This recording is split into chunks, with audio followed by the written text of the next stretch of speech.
Ladies and gentlemen, we are live. We are live on a magnificent Monday night. Happy April 1st to everybody out there. We're kicking off a new month.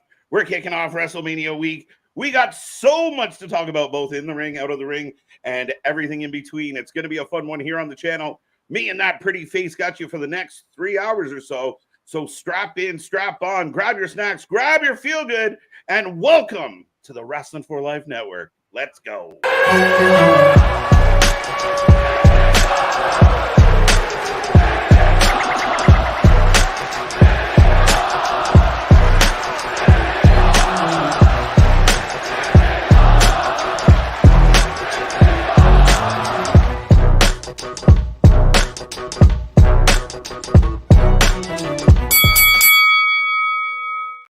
Ding, ding, ding. We are live and back at it again, folks. Like I said, we are the Wrestling for Life Network. This is another live stream, and we are the channel that just watches more live wrestling than anyone else out there, and we're about to prove it this week for sure.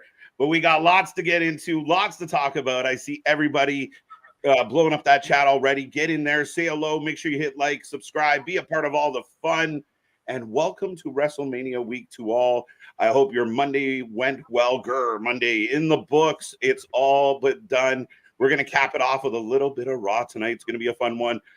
I will remind everybody out there, I am Mr. Every Night KJ White, the Iron Man of YouTube, and that is Big Nick. Ladies and gentlemen, boys and girls, children of all ages, the Wrestling for Life Network proudly brings to you its YouTube tag stream champions of the world, the Every Night Delight KJ White. I am Big Nick, and yes, tonight is the highest gross or domestic gate grossing Monday Night Raw in history. Yeah, that's a whole bunch of things to say. You're just grappling with that great one. I'm struggling with words already out of the gate here. I'm grappling with grapples here. Yes. But on top of that, can Monday Night Raw live up to last week's Monday Night Raw? This is the go-home show for WrestleMania. Was last week more the go-home show, and this is more of the get-right show? I think it's got to. I mean, if we look at what is scheduled for tonight, there's a lot going on. Roman's going to be in the building. Rock's going to be in the building. You know, Cody's there. Seth is there. Drew's running around somewhere. Jimmy J might be involved. Solo's probably in tail. We got the soon-to-be Hall of Famer Paul Heyman kicking around probably. So there's so much to dive into tonight. Again, 2 shows. We get tonight, we get Friday to cap off the go-home for WrestleMania XL, WrestleMania 40 in Philadelphia. I can't wait for this weekend, man. And I hope that this Raw has us all buzzing the way last week's Raw did. And that's the thing, is I really hope that they do, because I mean, the first hour is commercial free, like you said. It's just packed to the gills here and everything. Mm-hmm.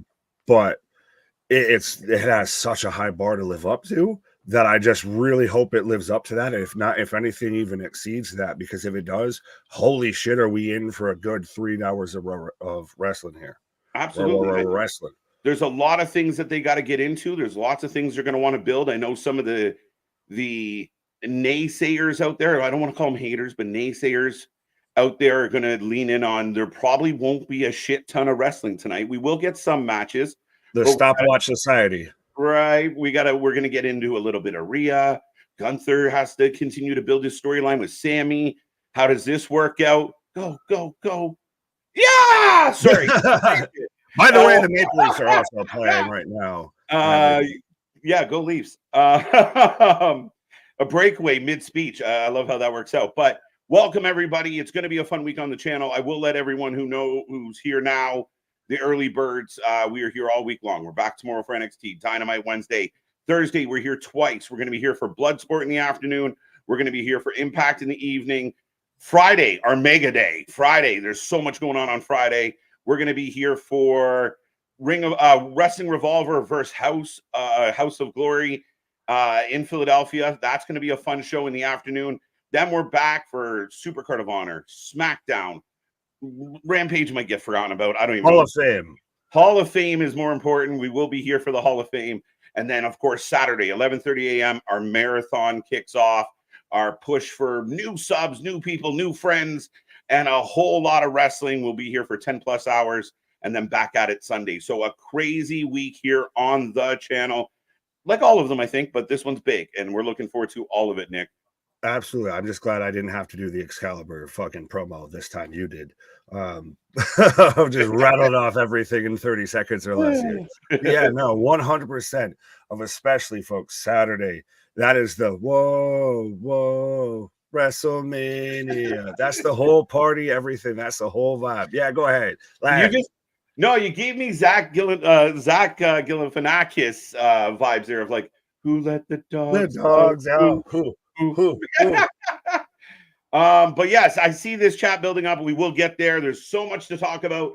Now, with all the wrestling going on, there was so much more to talk about today. Of course, the Bray Wyatt documentary has dropped. If you have watched it, by all means, let us know what you think. I know our buddy Anthony watched it. I had a busy day, didn't get a chance. Plus, I kind of want to like set the mood, turn down the light, get my tissue. Yeah, I mean, I could have gone away with you saying set the mood and everything. Well, I got to be. That thing needs to be sponsored by Kleenex or 100 or something by some tissue brand, right?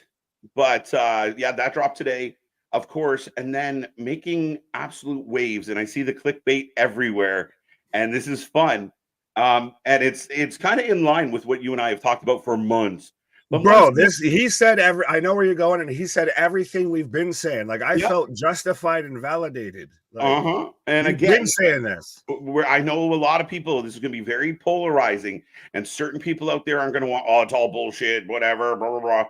So CM Punk sat down with Ariel Helwani and actually answered questions. That's surprising, right, TK?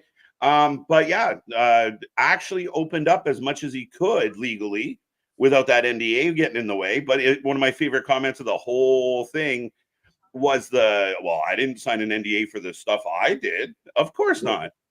But that's the thing is there's so many little Easter eggs and everything, and it's so great. And by the way, it is a great interview, just bar none, period. Yeah. Respect to Ariel. I at times I waver on my opinion on him, but it wasn't actually a really good interview. And CM Punk was blatant, was honest about everything, even said, I don't regret my time in AEW, but was very candid about a lot of his feelings with what happened in AEW. By the way, in case you didn't know, the Leafs probably just scored again. Your guy was listening instead of watching. But 100%, it's gonna ruffle a lot of feathers. Like I've already seen this. If this has just become everybody is upset in every sort of way about this. Oh yeah, I mean, a lot of people. I mean, again, like the Jim Cornettes of the world are going to feel very validated by a lot of this. But there's a contingent of people out there on the internet or involved in wrestling that aren't going to want to hear any of it and are going to knock it down as bullshit, lies, nonsense. But at the end of the day, man, all you had to do was watch that guy's body language for the interview to understand that, like, not everything he said was comfortable for him to say. He knew the ramifications of a lot of what he was going to answer, but he also knew he was going to get asked, and he was prepared. And at the end of the day, he comes off genuine, man. And for the people that have hid behind NDAs, for the people that have hid the truth, that don't want to talk about what really happened, only want to whisper bullshit to guys like Meltzer, who's a goof, by the way. I think you kind of have to see the genuine side of what he had to say, and he seemed very genuine. And that's really the biggest takeaway from that is he seemed, Christ, we say it at the end of every stream and everything. Our shit is real, our shit is raw, our shit is authentic. And that's exactly what he felt and everything. Throughout talking about all of that, everything logically made sense. Everything, he even broke down how to do a shoot promo and how he tiptoes that line and everything. But I do find it really interesting how there's, like you kind of touched on it, there's a certain group of people that want to just find any little way that they can nitpick and find bits or pieces that they can use and run with or whatever. Like these same people that are upset, well, this is a 45-year-old man choking Jungle Boy as he came through the backstage and everything.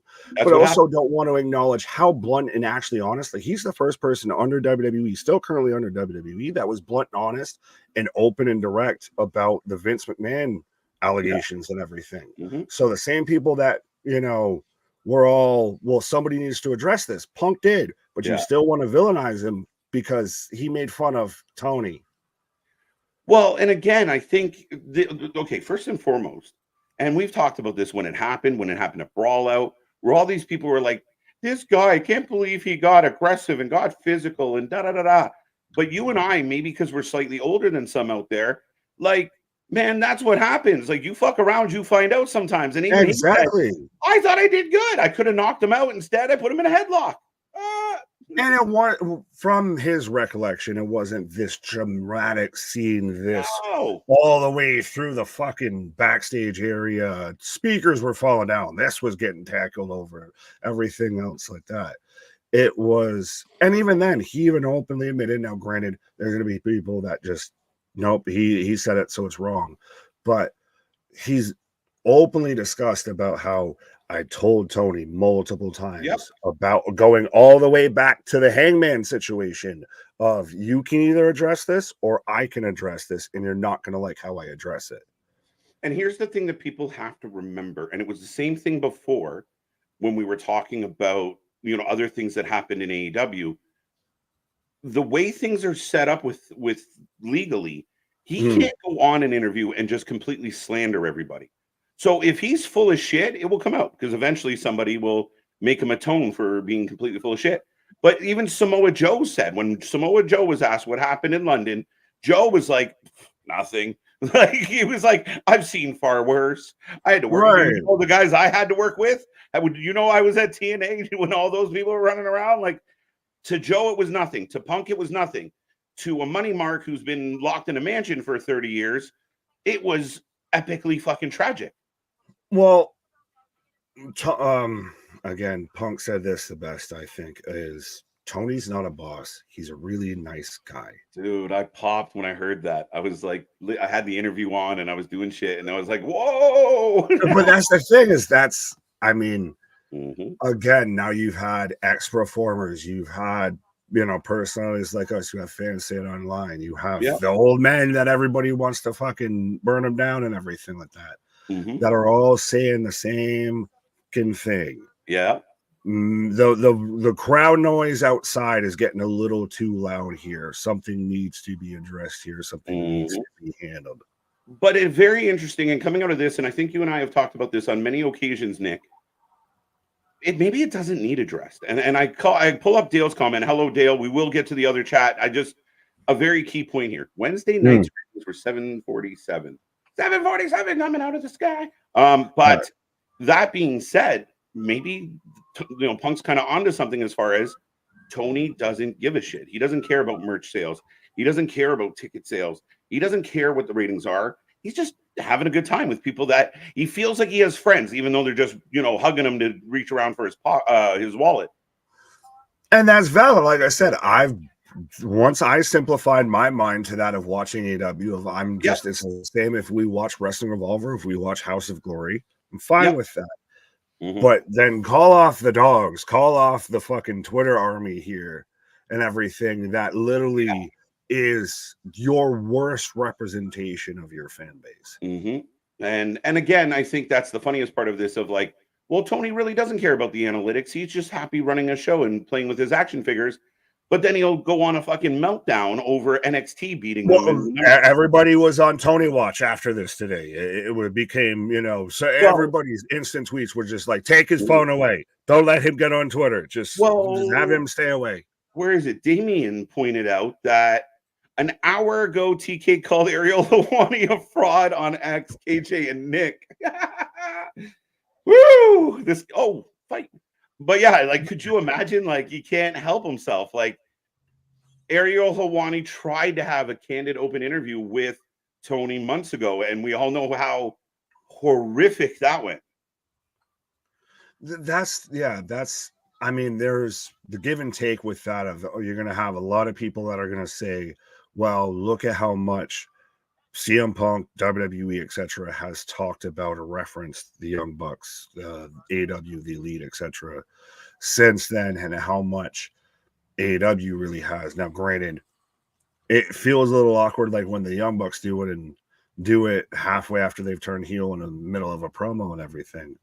But nobody from that side has presented, and I'm not saying they need to, but actually sat there and had a candid interview, presented a counter argument of this is actually the series of events. And granted, we don't know what litigations took place or anything, but it really helps Punk's case when he sits there and can say everything and everything maps out correctly.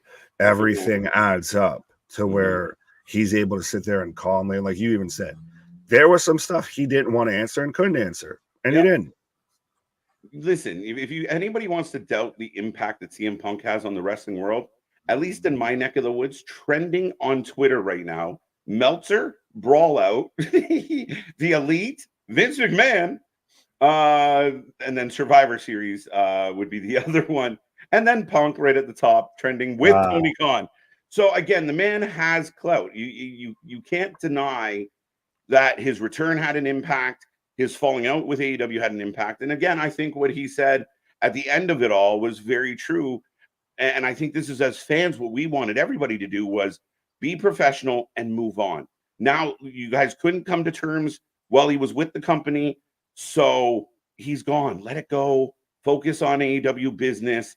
Focus on correcting the ship. Because right now, whether you believe it or not, no matter how much you love AEW, it's heading in the wrong direction. And eventually things will fall into place that his wallet can't solve. Does this not feel, though, with the Punk thing that he's just pulled the Band-Aid off on this? Like, now there is no one else ask him about this. It's, if anything, he's answered it already. Like, I feel like we got the most that we were going to get out of Punk talking about any of that. I think that, and I also think he was able to approach this from a place of calm. He's moved on. He's happy. He's in a good place. He's about to be a part of WrestleMania 40, maybe not in the way he wanted it to be. Right. But he could answer without the emotion, that visceral, fuck them all. I hate them all. I'm going to kill all of them. Like, he was able to digest it all. And now finally answering. And being that so much was written about him that everybody ran to the, oh, he's a poison. He's a cancer. He's going to destroy WWE. Everything that happened to Brawl Out's his fault. Poor Jungle Boys, it's all his fault. Stole his loincloth. Like, all of it was his fault. So I think no matter whose side you're on, I'm just happy to hear his side. That's it. Because so many other people already told us what happened. Right. And well, and even said about reporters that will be there, journalists that won't actually ask you about anything that's going on or anything, that already have a narrative. But random transition. Jason, thank you for becoming a member for 8 months. Boys, WrestleMania 40 week. Are you ready? In a DX Are you ready? I love it. I love it. Down. Yeah, let's say hello to the chat. We ate up half the pre-show already. So we can say hello to some people. Dro jumped in. Looking forward to the final Raw before Mania. I think we all are. Nick reminding everybody, go to our Discord, check that out. Be a part of all that fun. It's a lot of little tabs and stuff you can click on and, send. You can tell which one of us uses the Discord and which one doesn't. Yeah, I'm like a member, I'm like a level 8. Other people are like level 45. Anna, how you doing? It is April 1st. Welcome. Looking forward to the Judgment Day versus DIY New Day. Oh yeah, we're doing it. Has it, though, being April 1st, been interesting trying to actually seed through what's actually wrestling news and shit? Like, I saw for a lot of times to where people were trying to pull off they're moving WrestleMania to a different venue. I think because I've been doing this, it made me super cynical. So I woke up today on high alert. So there was a couple times today I got messages of real shit, and I was like, fuck off. And they were like, no, you're legit. And I'm like, I didn't want to commit to anything, right? Right. But yeah, I mean, again, I don't even know if it's really still a thing. Just paid my YouTube TV bill today, too. Can't miss. Go home Raw tonight. Juan, love it. Glad you did it. And I hope you enjoy watching the show with us tonight. Nick reminding us again to join the Discord. Yeah. Looking forward to everything. Gimme. Be greedy. See Money, welcome back. Rocco, welcome back. Eric, Isaac, welcome back. We'll get to some specifics later. I see another Eric's in the house. Daniel, Dale, we already got. How you doing? Christian, Vance, Wesley, Koosh Gang TV. I can't believe I read that wrong of all things. Right. Keyshawn. We got lots of people. Keep it coming, folks. I see those numbers climbing. Symphony. MDB, what up? Curtis, what up? Saying Wrestling for Life family. Acknowledge KJ and Big Nick by slamming that like button. Do it. Yeah. Someone's do it. Yeah, listen to me. Let's go. The small Bucks are embarrassed. They got beat up. No, I think they had to sign the NDA because they were in the wrong. That's the end of the day. Is at the end of the day, if you bust into my room, my house, whatever, as an executive of the company, yeah, mind you, that's true, right? But if you bust the door in, if you kick the door in and come stomping in, ready to give me a tongue lashing, you better be ready to get bapped in the face. And if you're not, that's not my fault. I mean, I can't really talk from too much, like, well, because I live in a state that has a stand your ground law. So 100%, you show up, them things might be tanging. Just saying. Hey fellas, cheers to the greatest week of wrestling, with Philly being the wrestling capital of the world and with all the companies well represented, especially during the weekend. That's what we love about this, right? The coming together of the wrestling world, not just the big show, but everything around it. I mean, this is exciting, and it's what you and I kind of live for, my guy. Oh, absolutely. That's what makes these WrestleMania weekends great. That's why we were literally, going through of, oh, we got that show that day. We got that show that day, that show that day. Like we're here 10 plus hours on Saturday here because we're talking everything wrestling. So yeah, this is like the Super Bowl weekend of pro wrestling right now. Absolutely. And I mean, there's so much going on with the WWE and everything around it. Of course, like we said, the documentary came out today. We have, WWE World going to be a thing. We have, Pat McAfee doing special shows. We got Ariel Helwani bringing in wrestlers. Rhea Ripley was also on Ariel Helwani today. So, I mean, again, so much going on. Then you have like the GCW Collective. You got it. The Rock and Roman are going to be on Jimmy Fallon. No, Tonight Show or Jimmy Fallon. One of the two.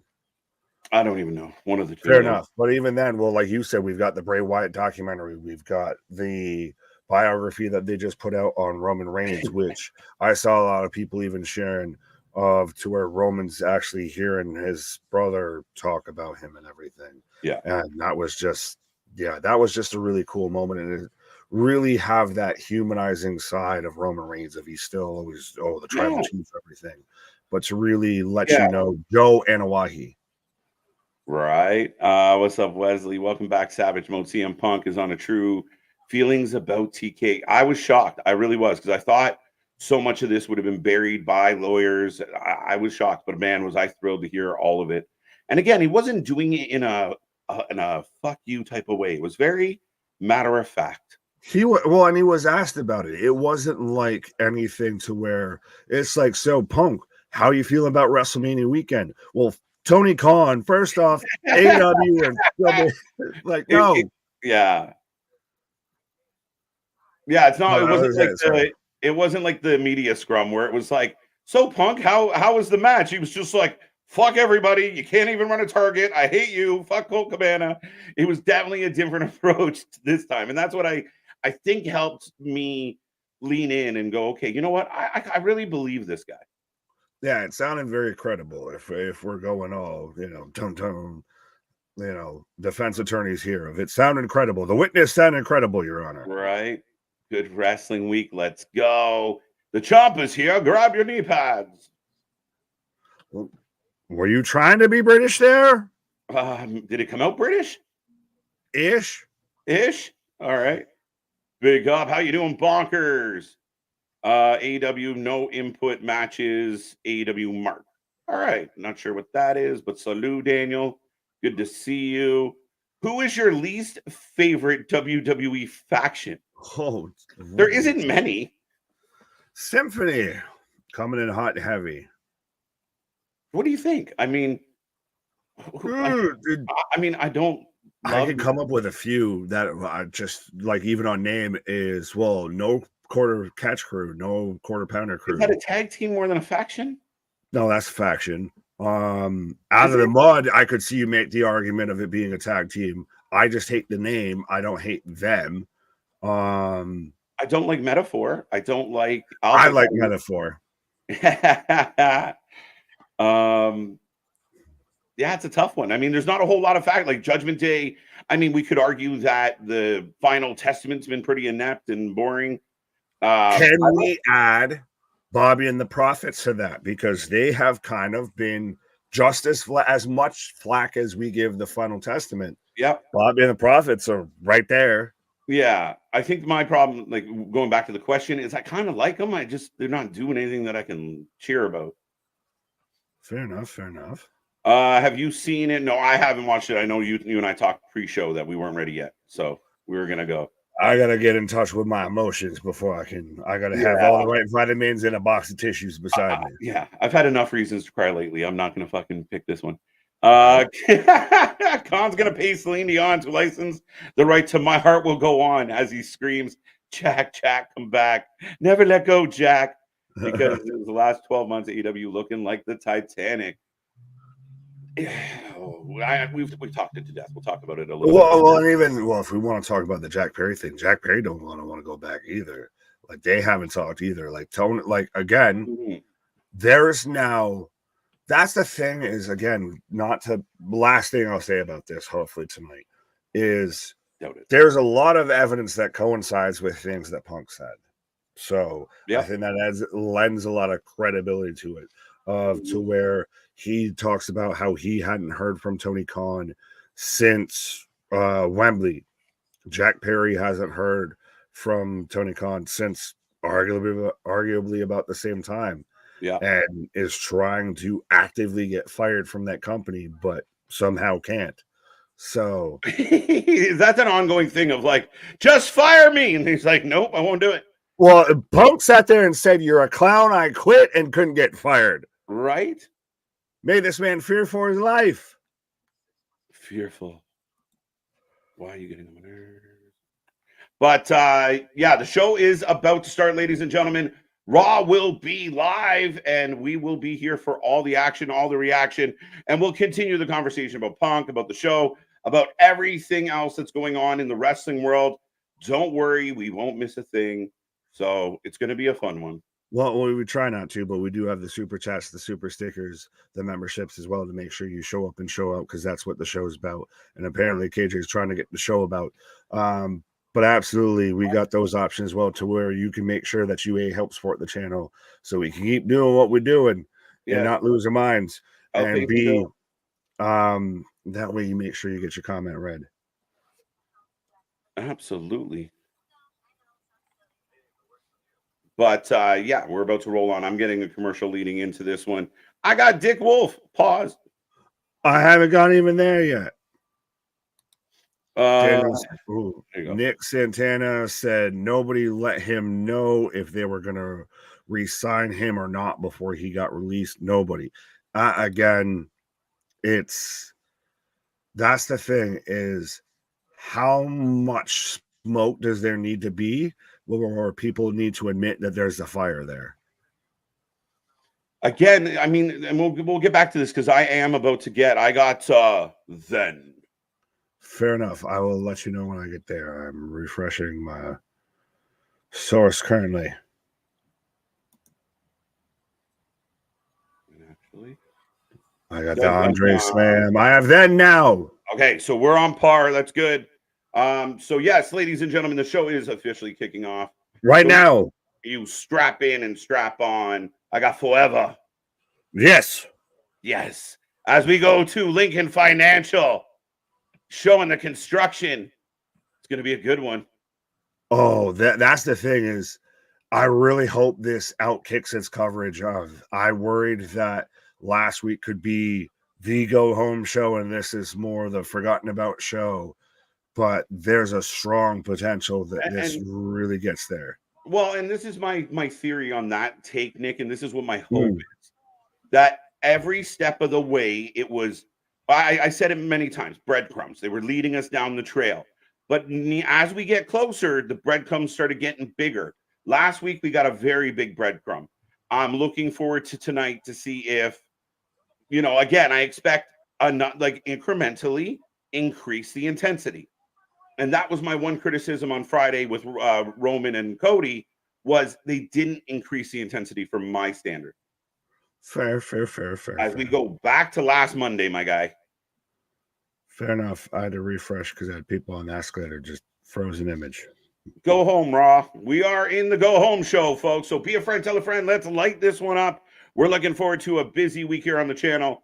And we are definitely diving back into last Monday, which a lot of people were still talking about all through this week. Oh, absolutely. I mean, like, that's the thing. That's what I was kind of saying of it's got that bar to meet there with you had Dwayne after the show of Gear Script. I ain't done yet. Yeah. And still laying in a couple shots.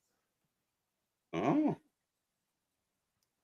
They're even kind of, a lot of people talked about kind of Seth's demeanor when he was talking to Jay before they went into the match, that, you know, Seth kind of seemed a little aloof, and maybe we can't trust Seth. We can't trust anybody. That's the best part. Shout out to Stone Cold. PTA.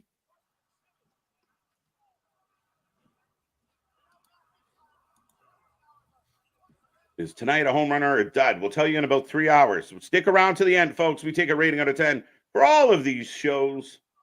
I get the feeling, especially if they're going to do the first hour commercial free, you're probably kicking it off then with Roman and The Rock, which is going to then probably be your back end, because that's there. Can we say, even though there's a lot of people that watch SmackDown, that Raw might be the last time that a lot of people watch WWE until WrestleMania? Could be. I mean, again, SmackDown's ratings tend to be slightly higher, so I'd be surprised. No, I know. Like I said, it is a stretch, but do you think we will see a heel turn or a face turn at WrestleMania? Like, just in general? Throughout the show? I imagine. That's bold strategy. Yeah, one of those two. Tonight could be a triple. Could be. We're looking for a home dingy, though. I can't wait to compare ratings. Raw versus Elite 8, Iowa versus LSU. I mean, it's funny because a lot of people were talking, well, Dynamite was up against stiff competition. I don't give a shit. That's an excuse. That's not a reason. That's an excuse. And I don't want to hear shit about it. All the years going up against Monday Night Football, and you're going to tell me that listen, if you're a wrestling fan, you watch the fucking wrestling. If they're showing the Rock thing, literally, as even they pulled up, as they showed up of cameraman, we're off air. I don't care. Roddy, I didn't mean to click on that one. You suck. Oh, well, no. You were saying about with even, well, how much Monday Night Raw has gone against NFL football. Yeah. But yeah, well, even then, I'm actually glad that I think the women's Final Four for the NCAA means more than the men's. But yeah, it would be one thing to say, oh, well, we had a bad show because of this. Time out. Sorry, Nick. Very good. Cody Rhodes is not medically cleared to be here tonight, which means he will be here tonight, just so we know. Right. If you smell. And we're off and running. I just got The Rock right now, so do you want to try and resync, or we just call it? Should be pretty close. Oh, I got lightning bolts and everything. But yeah, no. Never mind, I forgot where I was going. Well, The Rock is coming out, the new entrance, the final boss. They just keep adding to this every week. It gets bigger and better. They're just taking all the budget from Black Adam 2 and just like, how can we fit this here? Right. The SmackDown GM has announced that Bobby Lashley and the Profits versus the Final Testament added to WrestleMania 40 in a street fight. Whew, okay. I think we had kind of hinted, well, at least hinted at it being Bobby and Karrion Kross in a match. Right. And now, again, that just reeks of pre-show to me. I'm going to make you bleed. Nobody makes me bleed my own blood. Nobody. Where there's SmackDown to knock it home, but it'll probably be pre-recorded. SmackDown will not be pre-recorded. It's a going to live be show. right in Philadelphia. Yeah. No, it ain't pre-recorded. Got that one. Good to see you, AJ. Good to see you, pal. Can't wait for the Oilers game tonight. Cares. RJ, CM Punk destroyed Tony Khan and AEW on an MMA Hour show today. I think destroyed, Michael, is a bit of a strong word, but he was very honest about AEW and Tony Khan today. Yeah, we've kind of talked about this a bit, that it's more of he just felt really genuine, really he was speaking from what his side of the story is 100%. And he even said, if you don't want to believe me, you don't have to. Well, and I did find it interesting to where he's like, I hate peeling back the curtain on certain stuff. Yeah. All of this. Good evening, y'all. I'm thinking I'll actually watch Raw tonight. Good choice, Stoner Jesus. But well, he has risen again. He has taken a bong rip again. Sorry, vitamin rip. Absolutely. USA Network app is down. I'm stuck watching you bozos. Hey. Well, small Mark. You have that. Love us. Right. Your guilty pleasure. Well, that, trust me, I was actually there. That's why I had to switch the alternative, why we had to resync up here. Right. Cody had it coming anyways. He did. And now we are here talking about The Rock saying his arms are thighs.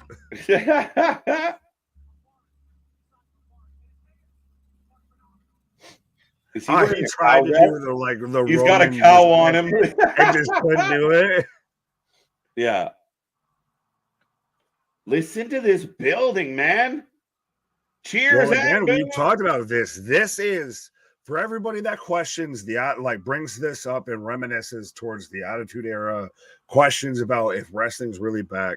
This is the highest domestic gate for Monday Night Raw. Not of this era, not this arena, not anything like that.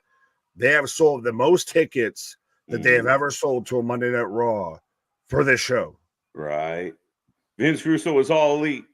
April Fools, I hope. I don't know. I mean, you might say you could say that, and if he catch winds of it, he's gonna act like that's official, like a referee whistle. Right. That entrance is insane, and the sound of the crowd, man. I am blown away. Like, for all the years we went through, Nick, especially you think back when we first started doing this together, those nights where the crowd, you didn't even know they were in the building. Right. Like, are you all there? I'm literally out here. I got the goosebumps here. But again, I think somebody mentioned it, and I know I've mentioned it.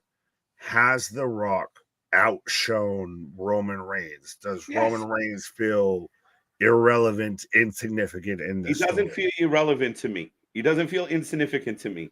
But The Rock has outshone everybody because he's the fucking Rock. Yeah, well, he looked like he skinned a fucking cow for this outfit here. Now, remember, folks, they opened the show by telling everybody out there, Cody is not medically cleared to be in the building. What? Oh, they let the Austin rumors fly. Bro, all I can think of with this vest is Daniel Bryan with the fucking strap of bye Daisy. Dwayne's out here wearing Daisy. The math will be added up on Friday. It's Bobby's team. It's called the Pride, and it will be Philly Street Fight. There you go.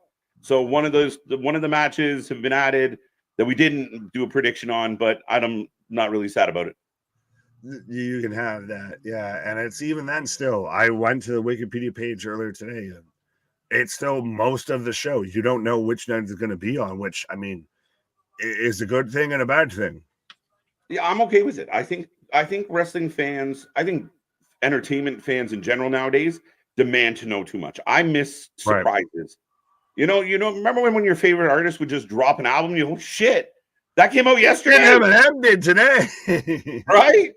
You need that kind of shit. I'm old school. I like being surprised once in a while. Right. Well, me and the missus are going back through like a retrospective on all of the Walking Dead, and that's really what reminded me like that and Sons of Anarchy of holy shit, you can actually be surprised by some shit. Yeah.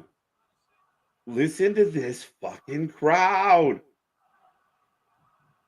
He asked, is there any Cody crybabies in the building tonight? Why does Cody always get beat up like a mule? He's a baby face.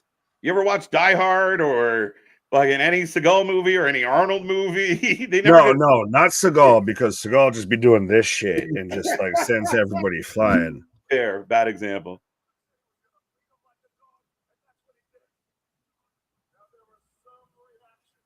Now there were some reactions.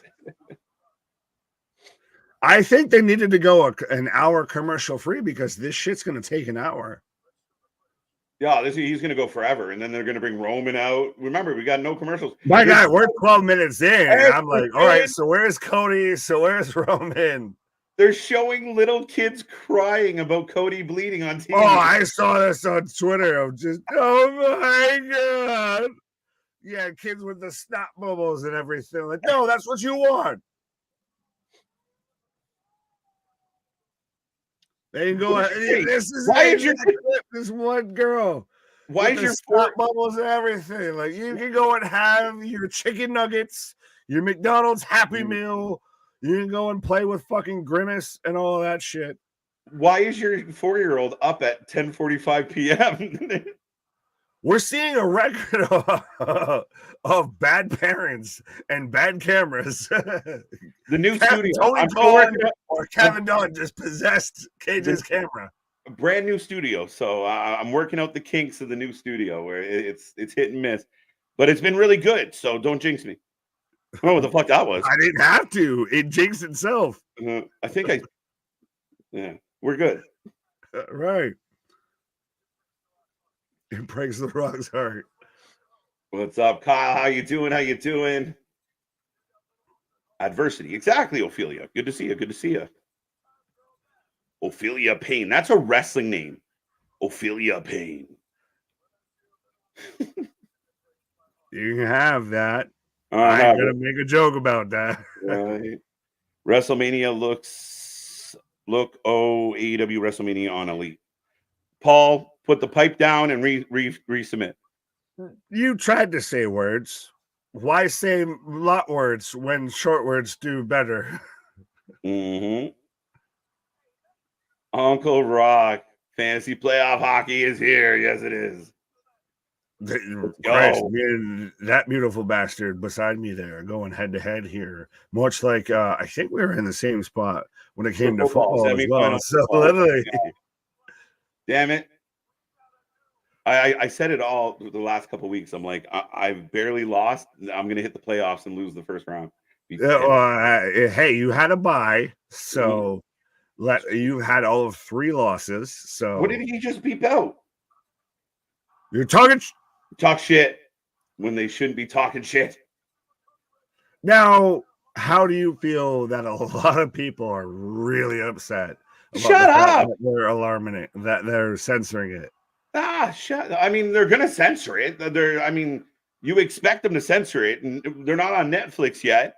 But again, when I was a kid, watching wrestling was like a grown-up thing to do. Like, yeah, and I know they catered to kids, but when you were getting into like Raw and shit, and you're 8, 9, 10 years old, and you know, people are running around saying "suck it" every 2 minutes, and you know, you had to hide watching wrestling from your parents and everything like that. Yeah. Yeah, I remember sitting there and having to try and have the VHS tape and, you know, tape what show I'm not going to watch or whatever, and then sit there and, you know, parents come in the room and hide and pretend that you're in the bed and everything. No, I'm asleep. I didn't see the naked ladies having the mud wrestling match. Nothing. Yeah. Oh. Hear me out. You set a record for the largest record here. He's actually congratulating him. They popped huge. The largest gate in the history of Raw ever. The largest gate in the history of Raw ever. Right. Ever.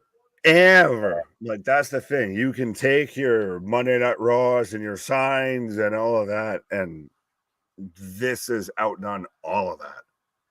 Finally.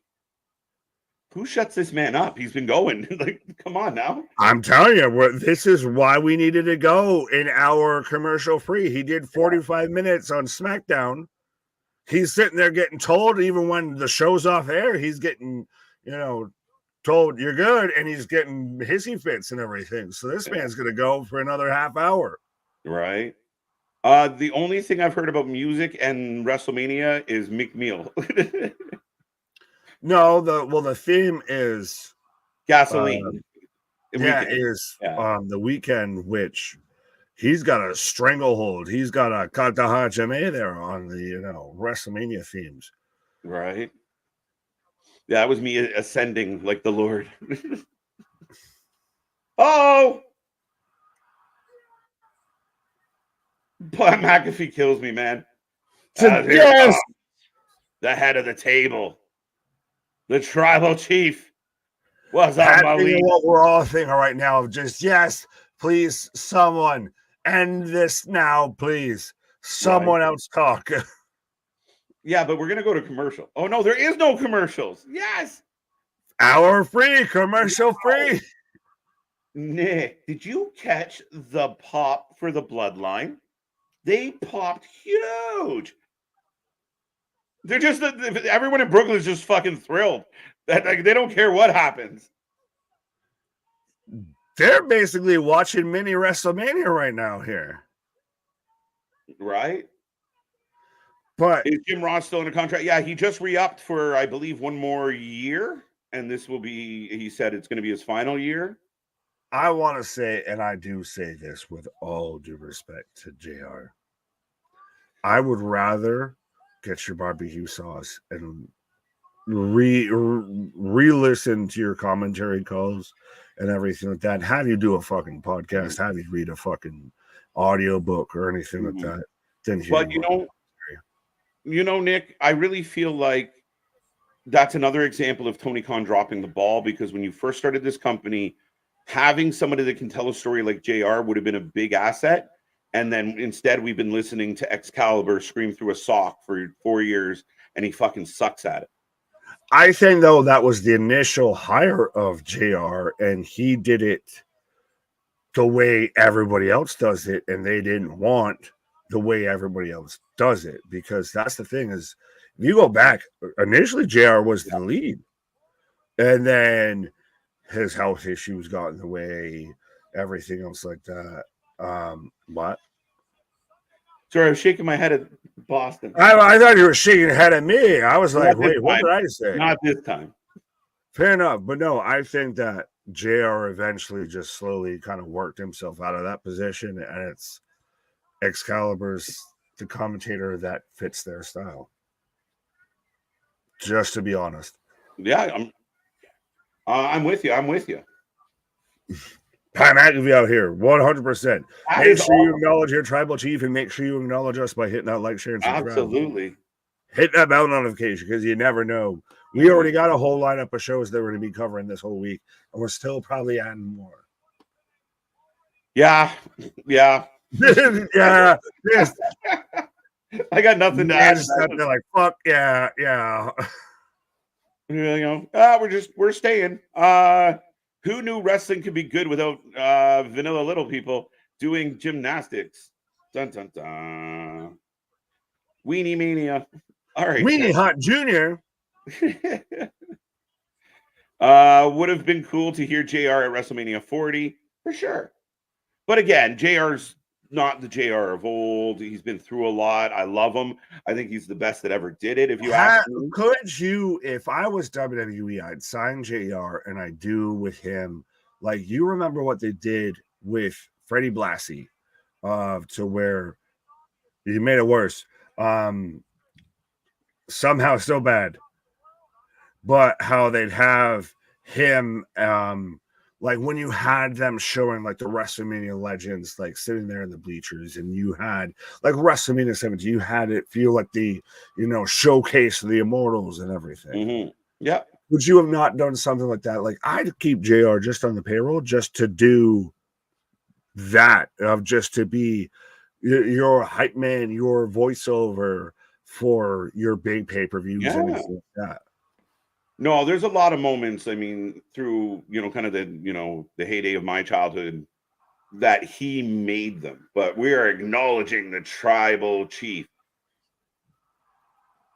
And huge pop, and instantly they cut to everybody. So again, while you got that finger up in there, make sure you hit that like, make sure you hit that share, make sure you hit that subscribe, hit that bell notification, because again, we're here covering everything pro wrestling this whole week. It's true. I've described this week to my good lady like Hell Week in a fraternity. Right. This is like Pledge Week.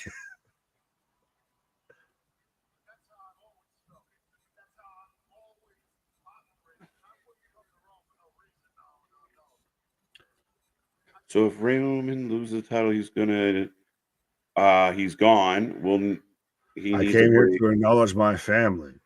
Yeah. The crowd is interesting that you've got he's getting and Roman like kind of halfway square up towards each other. The Rock has consistently stood off to the side. It's been one of the things. No eat. The crowd is eating Roman, by the way.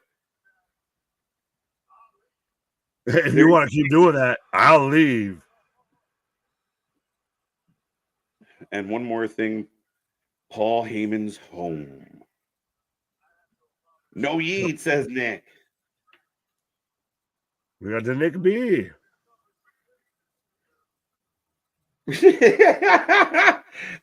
Listen, I know we talked about Roman being overshadowed, but he is so good when you give him that mic nowadays. Well, Christ, we talked about, or I talked about a little bit about the biography that they did with him on A&E and everything, to where even John Cena,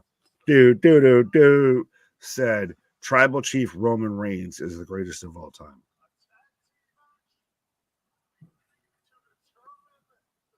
Oh, like he is on. I mean, come on, he is on levels on levels on levels.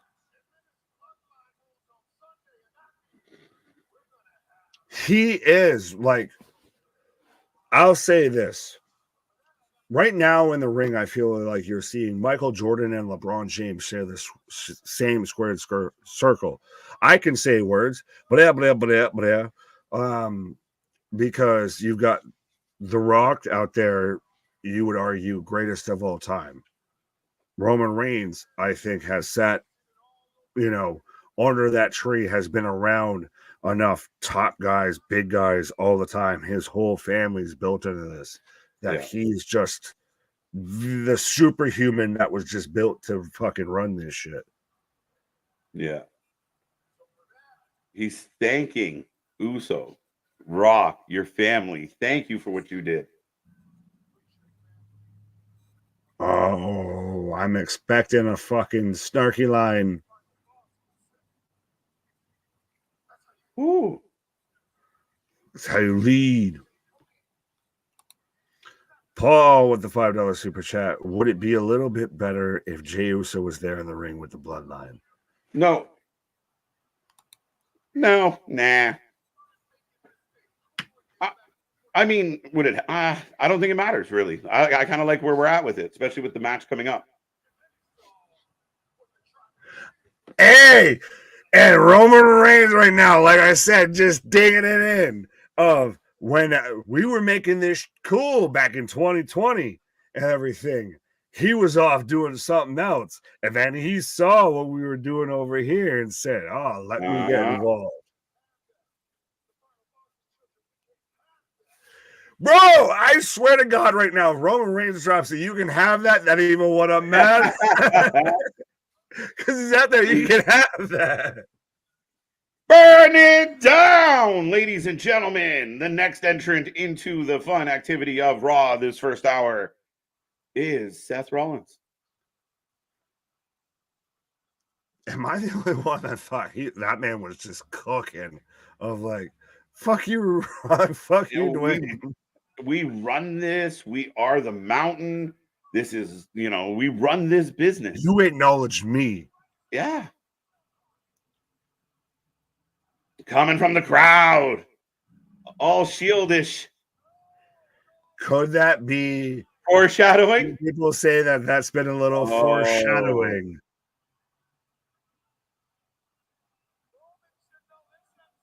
The Rock, Roman. And now they're even leaning into it. You had Michael Cole just saying, Roman should know this entrance well. Uh-huh. It's a little familiar.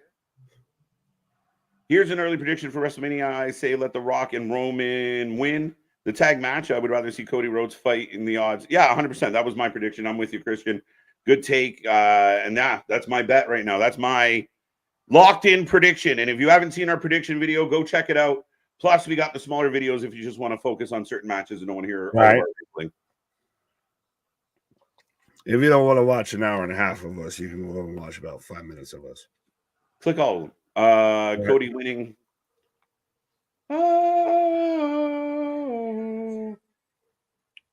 Bro, tell me dude in the gray hoodie doesn't look like Tony Khan. Right? You think I'm walking into that ambush? Right? No, this is where we're going to get Cody. We're going to get Jay. You got to come up here and fight the whole city of Brooklyn. Right? I'm so over the bloodline. I'm not. They've been the best thing in wrestling for a while.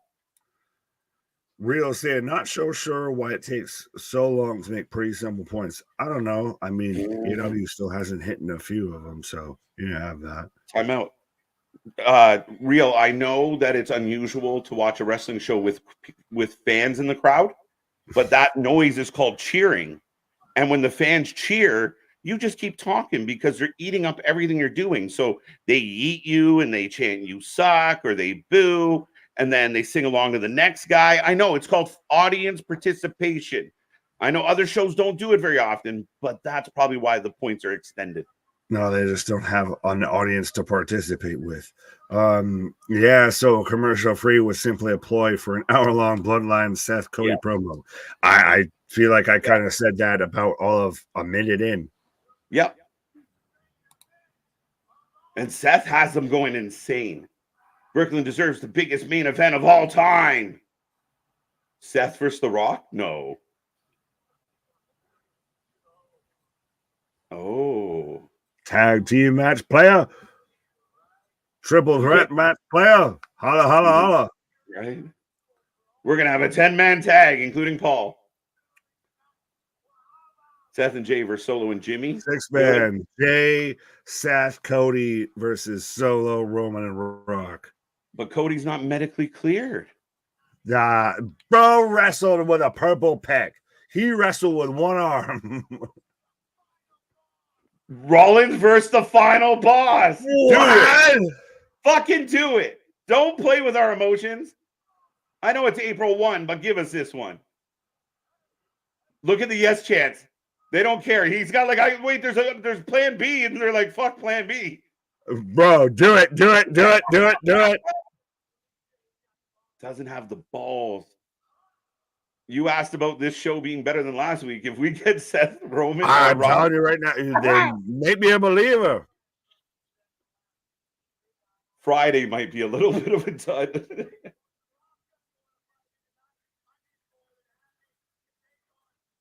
Or I'd be rather more than happy to take on Roman Reigns in the main event.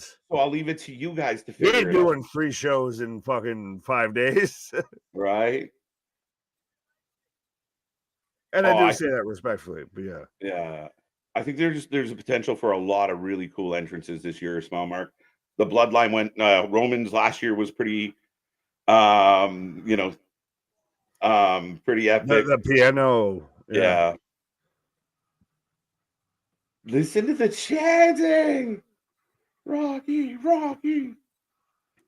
Could we actually see that? I don't know, man. I don't know. Say yes. Say yes. Do it. That's funny. Great, Scott. I'll tell you something right now. You're walking clown emoji. What? LOL, touche. I was just playing with you. Though, bro. That's I thought it was funny. I had to do it. Low hanging fruit. You have that. That ain't what are you mad at? I beat him so bad he has brain damage.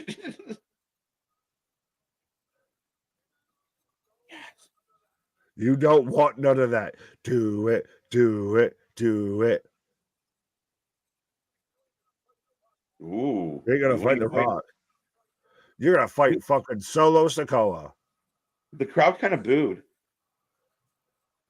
Well, even Roman acknowledges it, like, well, wait.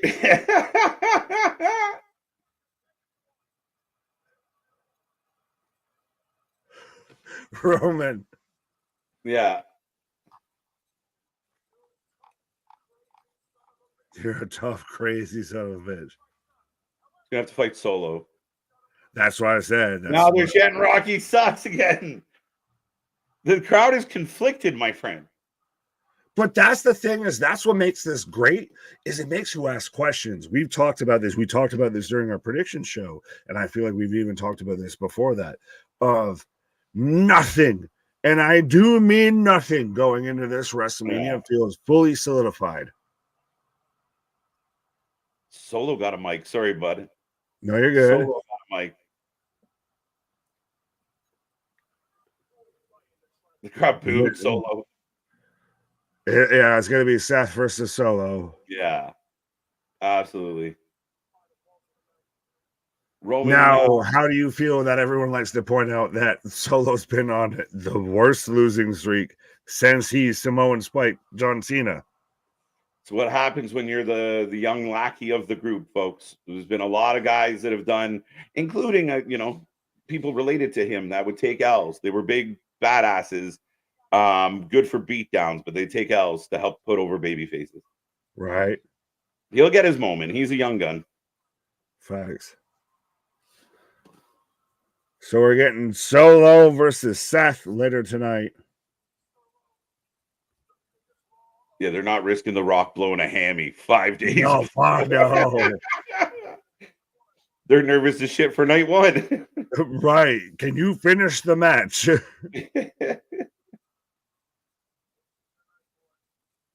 But this does have just such a bigger feel, such a better feel than a lot of stuff we've seen on Monday Night Raw in quite a while. It feels epic. It feels like they've got people, and again, it's that love of wrestling that when you're watching this shit, and I know some people, we didn't have a Dave Meltzer 5-star match, but man, that is far more entertaining than most of what I've seen on a lot of shows, without the wrestling, and it's leading to the wrestling, and I love those stories. Well, that's the thing, is it makes you buy into the stories. It makes you believe everything. Like, Christ, you sat there and had, like, once Seth took off the sunglasses, I was like, this feels like back to a little bit of that era, to where like Stone Cold's walking out through the crowd of and everything, and just starts raising hell and stomping out mud holes and walking them dry. It feels back to that level almost. Yeah, no, absolutely. And they're throwing to Ariel Helwani with Rhea Ripley. Whoa. Well, I wonder if they'll throw to CM Punk interview.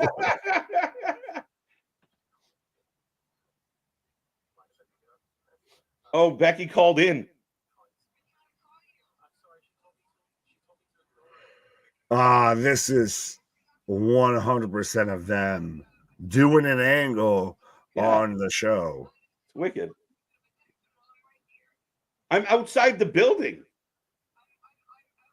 Oh, Becky crashes in.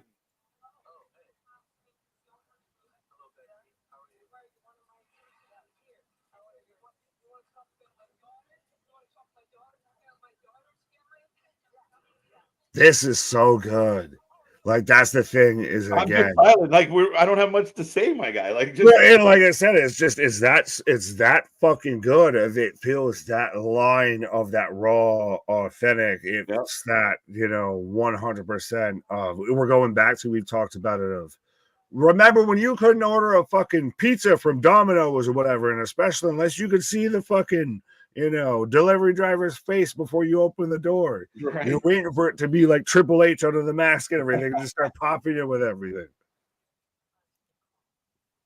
I'm going out to that ring later if Rhea cares. So it looks like we might get more of a confrontation between Rhea and Becky coming up. And yeah, I mean, for all the talking we do here on this channel, I'm finding myself sucked into the wrestling of like, holy shit, now what?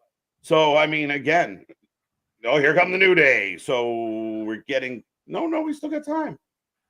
So we're getting our first match. They're going to do this match, part of it, commercial free. Well, probably just the intros.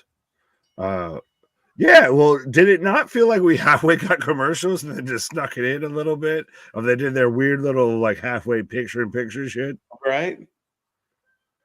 But we're getting the New Day versus Regeneration X DIY taking on who the Judgment Day. Yeah, Judgment Day. So that is coming up next, ladies and gentlemen. We take a prediction on every single match here on the channel. So get in that chat. Let us know who you're taking in this match as a little bit of a teaser for the 6-pack challenge on the weekend. Now, how do you feel about the idea, the rumor that's going around that they're going to pull Fury and Waller from that match? Very interesting. And again, I'm all for a surprise. So what did you got? If you're going to pull them, who are you going to put in there? Right.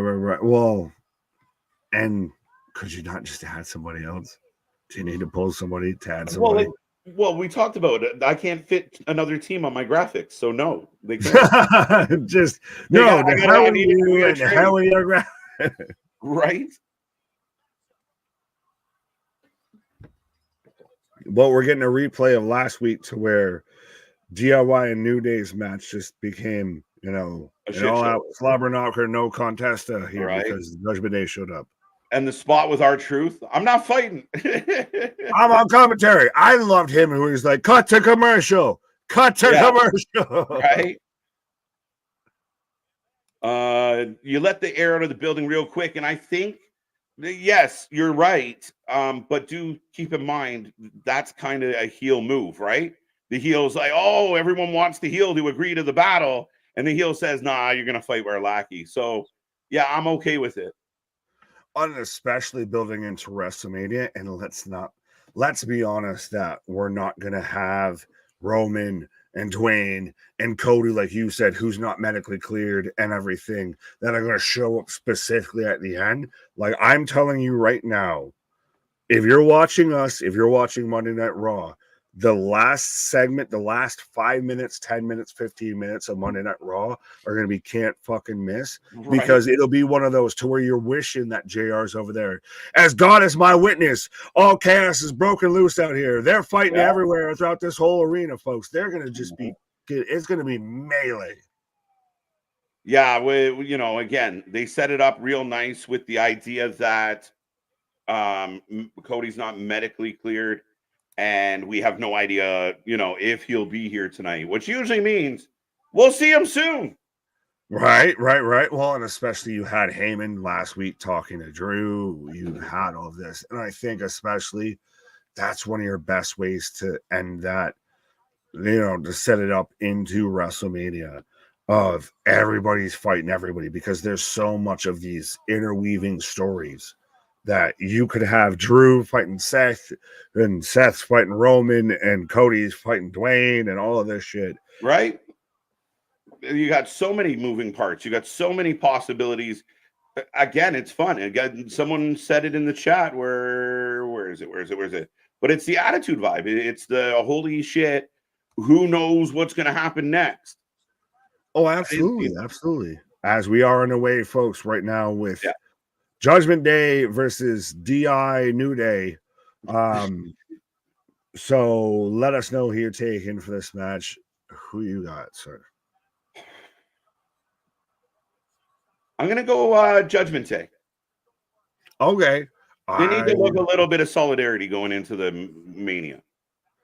I agree with you in that aspect of, I feel like it's one of those that they're going to clearly have the fucking shit pulled out from under their rug come WrestleMania. So might as well at least go into it looking strong and looking solid. Right. Oh. 15,000, eh? I think that Damian will be champ at the end of the weekend. Most deserved. Yeah, listen, go watch our prediction video. It's a point of contention around here. No, just no. I'm totally fine with Seth and Solo. Yeah, I'm there too because, again, like I said, you're not going to, again, this is not other companies. They are going to make you wait for the event to see any type of physicality within that ring. They're not going to give you, a random match, and they're not going to risk The Rock pulling a hammy, pulling a groin, Right. Stubbing a fucking toe. They are not risking it. They already had Punk out. They're not doing it. No stingers like Ricky Starks there on Collision or anything like that. All rise for the Judgment Day. Well, I like this one. Do we know if Drew and Becky re-signed? Not to my knowledge as of yet, but I'm not worried about it. I feel like it's a formality at this point. I think so. I think I'm with you. Right. Judgment Day for the win. Judgment Day for the win. Brooklyn crowd wasn't feeling it. Feeling what? Feeling what? Look at the fact that on... it's going to be Solo. No, they booed.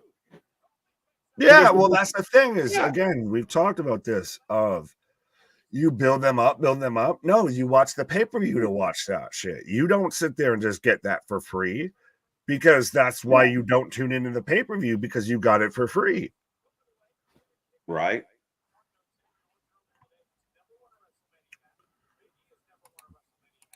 Keyshawn saying DIY get absolutely no crowd reaction. New Day DIY for the win. Lady B, I do not like the New Day. Don't match anymore. Words doing are you how? I hate when these teams match like this. But Kofi to the outside. Wood setting up. JD. Oh. DIY gets absolutely no reaction. Yeah, they've lacked the connection with the peeps. I feel like they've been kind of castrated a little bit, much like how I've even said of my disdain now for the Viking Raiders, the Viking experience, the Ivar experiment, all of that. Yeah, it's you're around with it too much. That has gone bad. Oh, Gargano lawn darts himself into the announce table.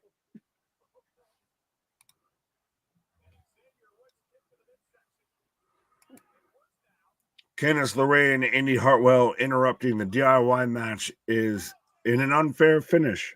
Fair. Richard, I love it. I wish the show's actually booked what Richard suggested once in a while. Just because it would be chaos. No, because I would question reality.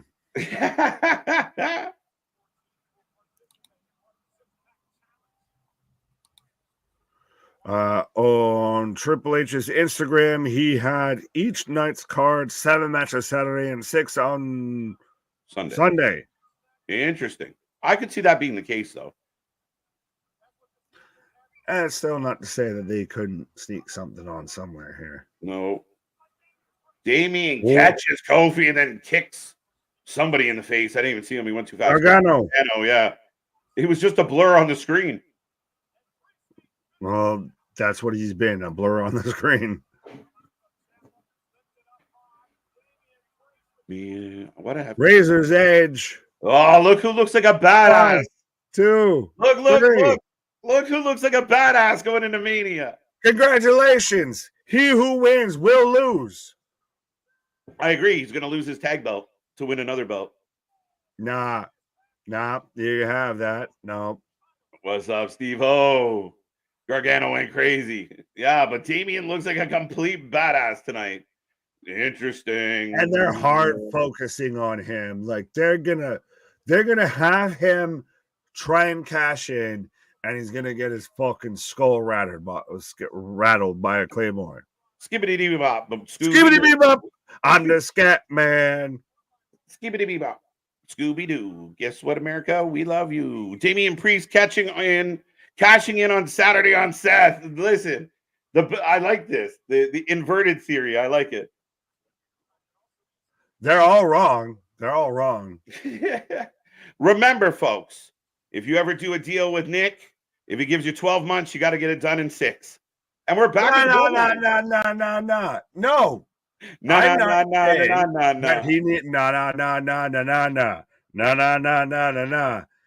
I ain't saying that you got to cash it in now. I'm just saying I don't think whatever he fucking cashes in, it's going to be successful. Sorry, I just we got Roman and The Rock having an exchange, and I'm curious. Congratulations. Okay, it's nothing but love. Nothing but love. I was wondering if there was going to be any awkward feelings. No. We're having Dwayne welcome Heyman into the Hall of Fame. Oh, the tribal chief will induct the wise man into the Hall of Fame. Let's go. For anyone out there who's been wondering, the tribal chief will do the honors. And I thought it might be Phil Brooks. It out of all the options, I think he was arguably the least expected. Right. Yeah. I mean, we went through a list of names and we were just wondering how, I mean, this Roman Reigns, I mean, I don't see a problem with it at all. So again, would he argue like his most successful client, kind of? Well, it's going to be interesting to what Roman says, because I think that'll be, you get more of what he's done for their family. And there is that's the whole reason why he is the wise man, because there is that tie, there is that connection throughout his entire family and everything. As they even point out tonight, is the 13th straight, or there was some record of it being like the 13th, live sellout audience, what have you. So we're at the Performance Center and Sami is being trained by Gable. This is like, cut me, Mick, cut me. Right. Chad's going to be his Mickey. Bro, this is just like, you ever had someone that's like trying to like smack you in the stomach or whatever, and then they smack you in the balls and everything? That's 100% what this is here. I'm like, I was only just trying to tap you, and then I just straight getting TKO'd punch you here. Of like, I was one Gable, and now he's gonna be cut me, Mick. What is Philly 316 shirt? Okay. Oh. Gable taps him out. Dude, this is Sami is the Rocky of WrestleMania 40. Sami's going to run the stairs. Then he's going to come out with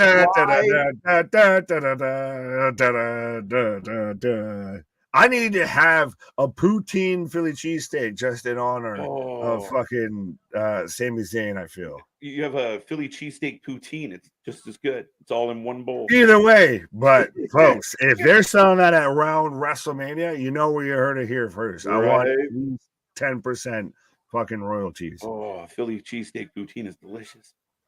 Sami is playing My Rise in real life. Dude, bro, this is theater shit. Is that what you want to hear? He's going to give him the speech, man. Life isn't always rainbows and butterflies. It's going to hit you hard, and you got to keep getting up. He's a Saskatchewan. This is awesome. Did you get it, Chad?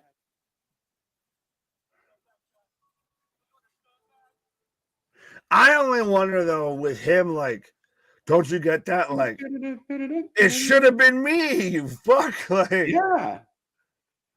Sometimes you love something and it doesn't love you back. I love that speech. So dumb. Wait, yeah, but this should have been Gable. Paul not liking it. You guys are so fucking negative. Come on, Paul. Wait, who? What? He said so dumb, and I'm assuming. Oh no, I thought he was saying we were negative. No, I was saying, this is not dumb. I'll take 5 minutes of so dumb on 3 hours of WWE television versus 2 hours on a 1 hour show of so dumb on AEW television. Right. Yeah, I want to see Sami in the freezer punching some beef. Pause.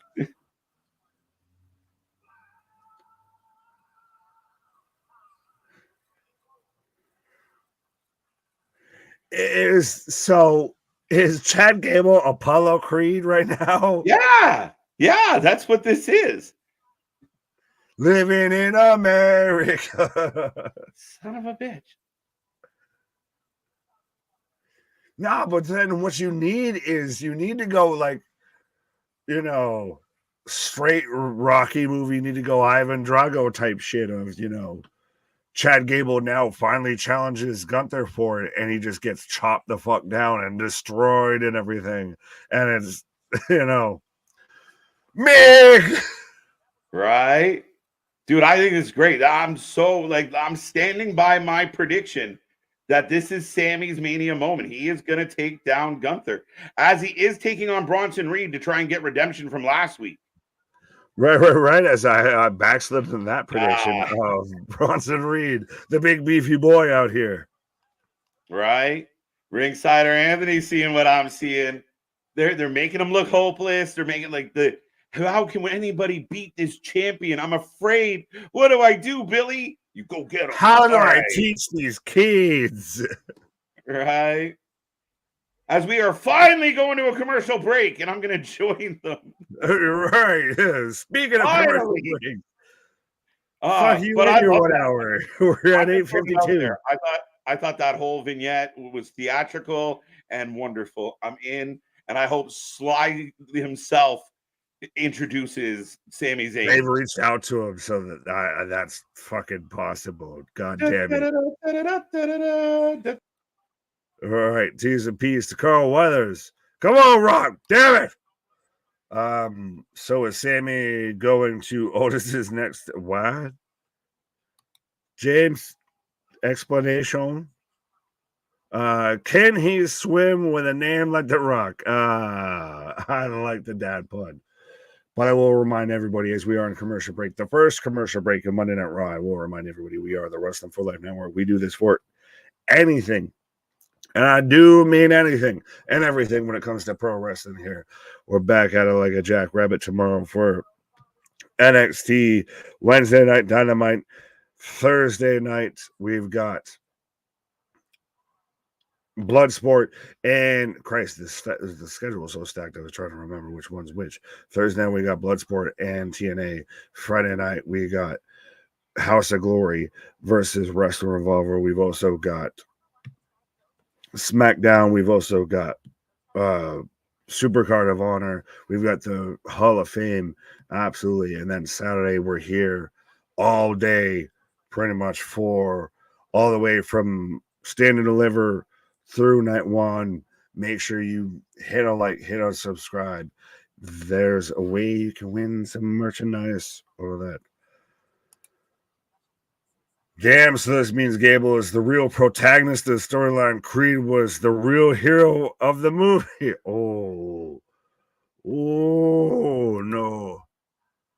I'm just wondering, what's KJ's thoughts on a Canadian acting like a Philadelphian here?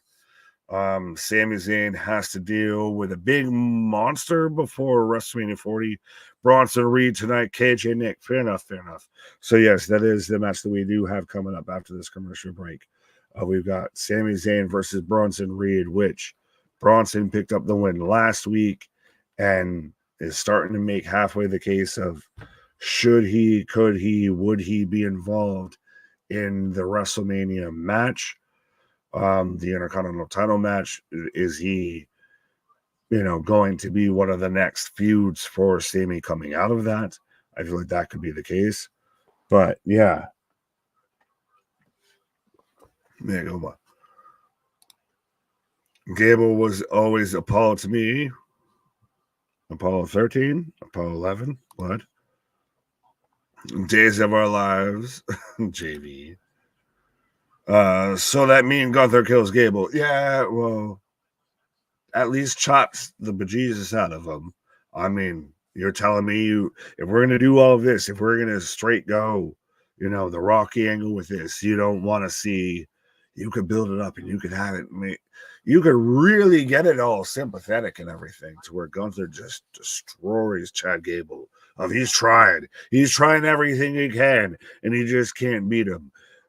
He can't do anything to overcome, the great Austrian and the great powerhouse. You could have Gunther up there like Clubber Lang. What's your prediction for the fight? Pain. And then Chad Gable just can't overcome it, just gets destroyed. And then you've got Sami Zayn, that's your babyface hero that can come up with it. I could believe it. I was going to call into work on night one. I'm having second thoughts. Paul, well, you do you. I ain't going to tell you what to do, nothing.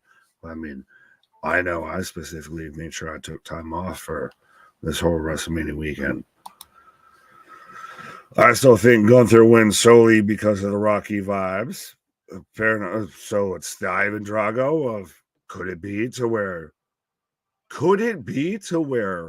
Gable's really the Rocky of this and Sammy's more just the Canadian Creed? Could be. And Gable Rocky. Oh, I see what you're saying there, Richard. There you go. No, Gunther is winning. As I try and scroll through. Speedball Masha will be fantastic. Absolutely. We'll be here live for that as well.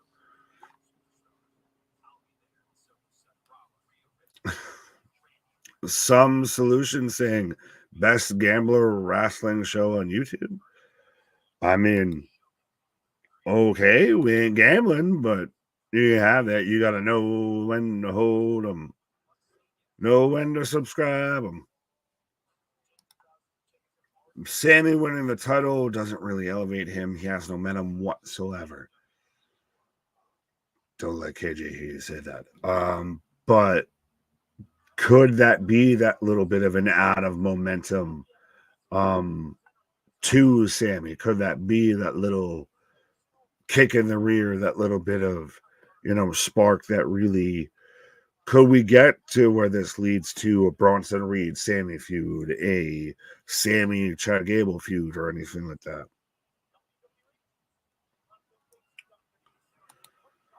Walter is about to powerbomb Gable, but he is suddenly saved by Jason Jordan ain't coming out.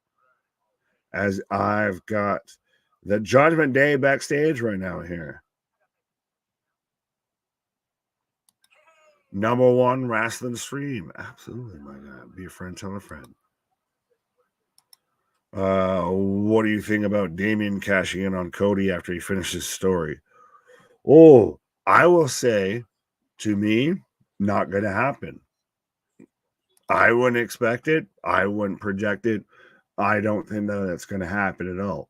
I think, and I'm not saying it even has to happen at the cash-in. Listen to me, KJ. That the cash-in has to happen in WrestleMania. I think just point-blank period, when Damon cashes in, it will not be successful. Doesn't matter when, but I think it won't be. As we've got Legado here with the Judgment Day as Damon has walked off, and so Dom's out here having to introduce Santos to the rest of the Judgment Day as they all seem confused. So Dom really buddying up with Santos, Legado there. He's, we got a dartboard, go ahead, you can have that. It's going to be really interesting if coming out of WrestleMania, does A, Judgment Day crumble or start to implode at least? And B, do you get somebody like a Legado that has, an influx, does, really starts to elevate itself of it gets a Dom, it gets a Carlito. I've seen people even say that Carlito could turn heel. As Bronson Reed coming out right now, Freebird saying that was so cringe. I don't think so, but you can have that. To each their own opinion.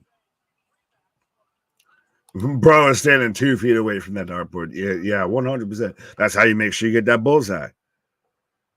They're playing with darts way too close. Okay, so yeah, I guess that's where everyone's saying it was cringe. Why is he so close to the dartboard? Legado and Judgment Day. Would Judgment Day kick Dom out so he can join Santos' group? I don't know if they have to exactly kick him out or if he just, quote unquote, leaves. Because we've seen this for pretty much since Santos has been back, of halfway trying to pull Dom into this way here. As we've got Sami Zayn versus Bronson Reed right now. So, folks, if you haven't given me a prediction, let me know who you're taking for this match. And again, if you haven't done so, be a friend, tell a friend, like, share, and subscribe. Sami for the win. Bronson Reed to, win, right?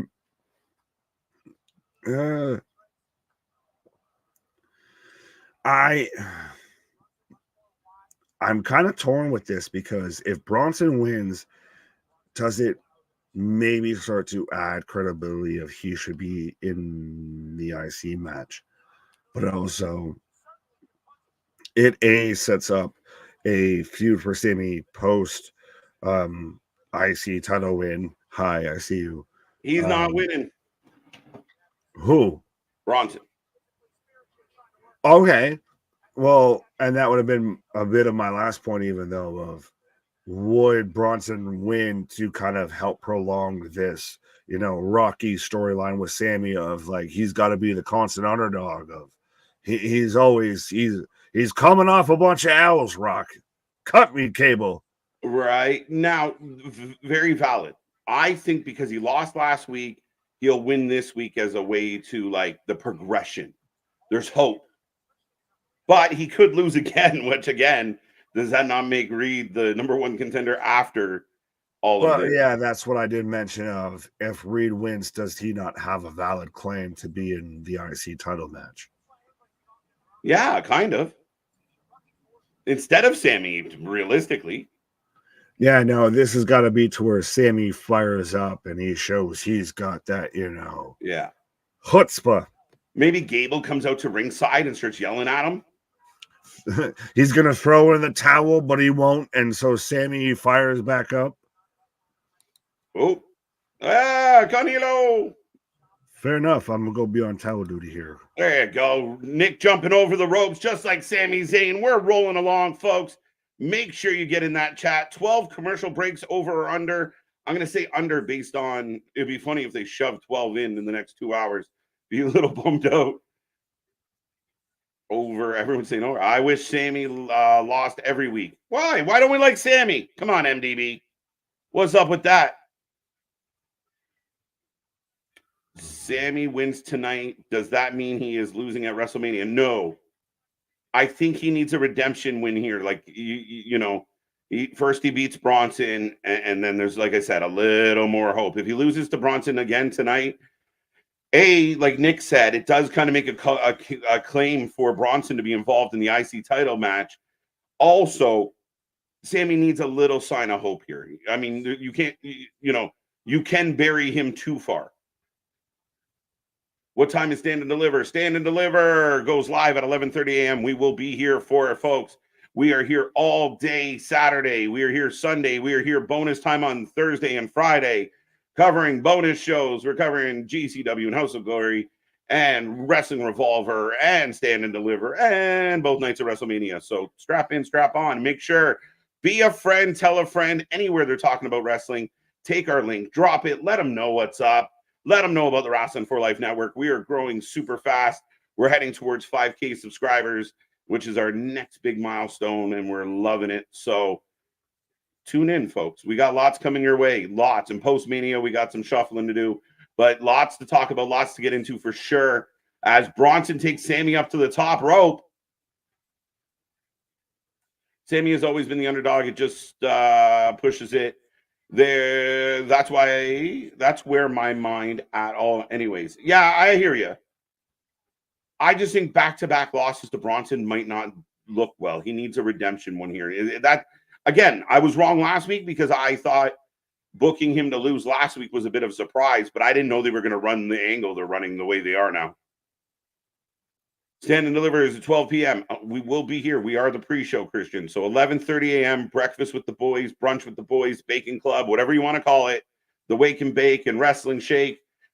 Join us. We will be here from 11:30 a.m. all the way till the wrestling finishes that night. We'll be 10 plus hours live, and we're hoping for a big, big day here on the channel. And another joke. What did the plate say to the other plate? Lunch is on me. There you go. I just never understood the whole Sami Zayn thing. He doesn't do it for me personally, LOL. Plus, he's a snake. He's a snake. No, I like Sami Zayn, the underdog from the underground. I think I don't know. I mean, I like the guy. I think he's genuine. I didn't really love the conspiracy theorist phase where he was like, El Chapo for a few months, but I mean, Sammy's done some really good things. I kind of, his NXT days, I think, is where I really kind of locked on and said, screw it. I'm a fan of this guy. His rivalries with Kevin Owens have been outstanding. I think it's his moment this year. And Hall of Fame. Yes, we will be here on Friday for SmackDown. We will be here for the Hall of Fame. We are also going to be covering Supercard of Honor, and we're doing the House of Glory versus Wrestling Revolver Philadelphia show. So the two promotions are coming together for our mega show on the Friday. We will be here Friday afternoon. Oba Femi versus Joe Gacy just got added, and Von Wagner versus Lexis King tomorrow night. There you go. Looking forward to NXT tomorrow night. We will be live for it. We're looking forward to it. It should be fun. And just to let everyone know out there, we are on a commercial break right now. The show is rolling along. We're just past the hour mark. Sami taking on Bronson, trying to get some redemption. Gable watching in the background. If you missed the first hour, it was commercial free, and it was pretty much the Bloodline and then a tag match. And I really find it interesting. More issues with the Judgment Day, and I will put it out to everybody listening right now. How do you feel about the Judgment Day? What do you think is up with the Judgment Day? Are we seeing the demise of the Judgment Day? Legado shows up. Damian Priest isn't happy about it. Damian's not happy. Dom's not happy about Damian's response. So we will see. We will see. I can tolerate Kevin Owens more than Sami Zayn. I like them both. I can tolerate, cheer for them. They're great. Gunther versus Sami IC belt matches on Saturday. Is that confirmed? I did not know that, Dale. And I suggested that potentially could open the show. I think this is going to be a really good match, and I'm standing by my prediction. I'm standing by my pick that Sami Zayn is going to leave WrestleMania as the IC champion. I think the Judgment Day breaks up at WrestleMania 40. Yeah, I think there's a lot at play here, and I think the Money in the Bank might have something to do with it. So I'm very curious. Thank you, Dale. Thank you, Dale. Appreciate it. KJ, I asked Nick this question. What do you think about Damian cashing in on Cody after the finishes the story? I don't think that's going to happen, Kale. Honestly, I think there's a better chance that he cashes in on Drew or Seth. Anthony last night suggested maybe he cashes in on Seth on night 1 or earlier in night 2. It'd be very interesting if he does it pre-main event match, that Damian actually ends up being in the match. We will see. Very interesting how this will play out. We'll see what happens in the 6-pack challenge. Do they lose their belts? Do I get my wish and R-Truth pulls those belts down? We will find out. But, I mean, I think they're building up a lot of tension amongst the Judgment Day. The Judgment Day had been kicking for a long time, and a little shuffle up here might not be a bad thing. Be very interesting how it all works out. But I do not see Damian going after the undisputed Universal Championship, whatever. I don't think he'll go that way, whether it's Cody or Roman. I don't think he heads in that direction. I think he'll be more inclined to take on either Drew or Seth or both. Well, but that would be my vote or bet. JD is going to break up. Yeah, it feels like it. Sami was amazing IC champion. That Shea Chavez character took the Bloodline to the next level. Yeah, you can't forget. Like, I mean, the Bloodline is done. They've gone through chapters, and we're back from commercial break. Bronson in control right now. But Sami Zayn injected a new amount of life into the Bloodline storyline when it was getting a little quiet, a little stale. And he was just different, and it worked. It was unreal. Last year, Elimination Chamber was unreal. Sami is loved, and Sami, it can be a star. Maybe not everyone's cup of tea, but I'm a big Sami fan. Yes, all the matches are Triple H's Instagram, which, so they did officially announce it. So maybe I'll pull that up while we're talking and see what Trips had to say. Bum, bum, bum, bum, bum, bum, bum, bum, bum. Dun, dun, dun.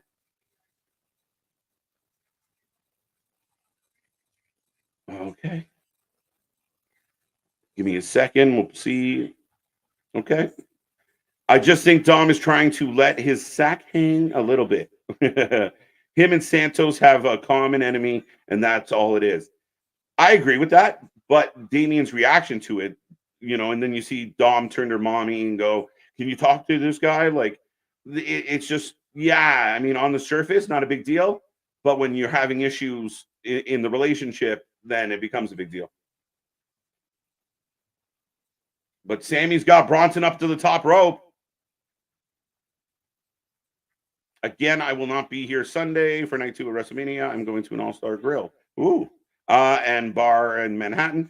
You just pull us up on your phone, Christian, and tell all the friends, tell all the people at the grill about the Wrestling for Life Network. I heard from Logan Paul's podcast, Ripley wrestles. I cannot confirm nor deny.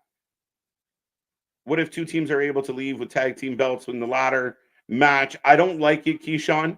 We talked about this a little bit yesterday. I don't love the idea unless you tell us beforehand. If it happens spur of the moment, I don't think I'm going to be thrilled about it. I think for my money, if you're going to do that, wait a minute. Gunther takes out Gable. Sami might lose again, guys. But a distracted Sami. As Sami running to the aid of Gable.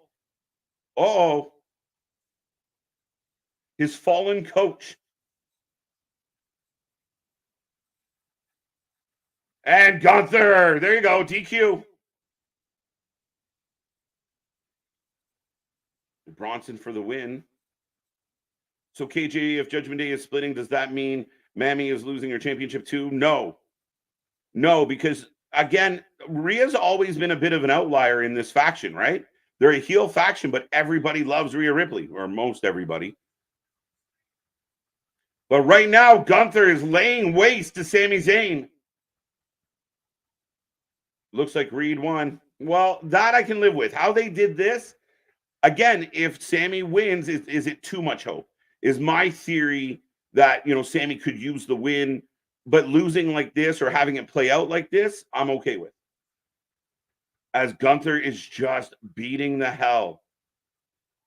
Right? I think it's got to be a DQ. No one said anything, but I'm assuming. My wrestling knowledge would say, yes, that's a DQ. Gunther for the win. What a kick. So Sami by DQ. That's what it looks like, yes. I didn't expect anything different. Okay.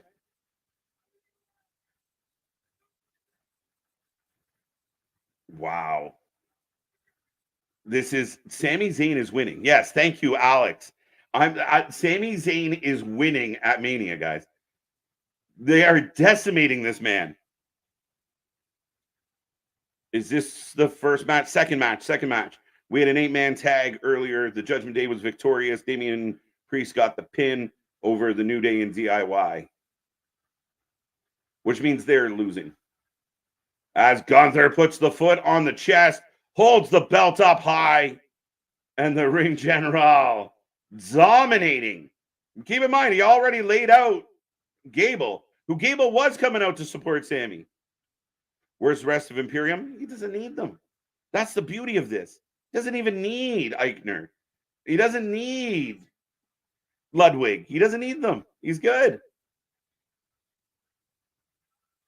No bells went off. Yeah, I'm with you, Richard. There was no real comment or, Sami fighting up.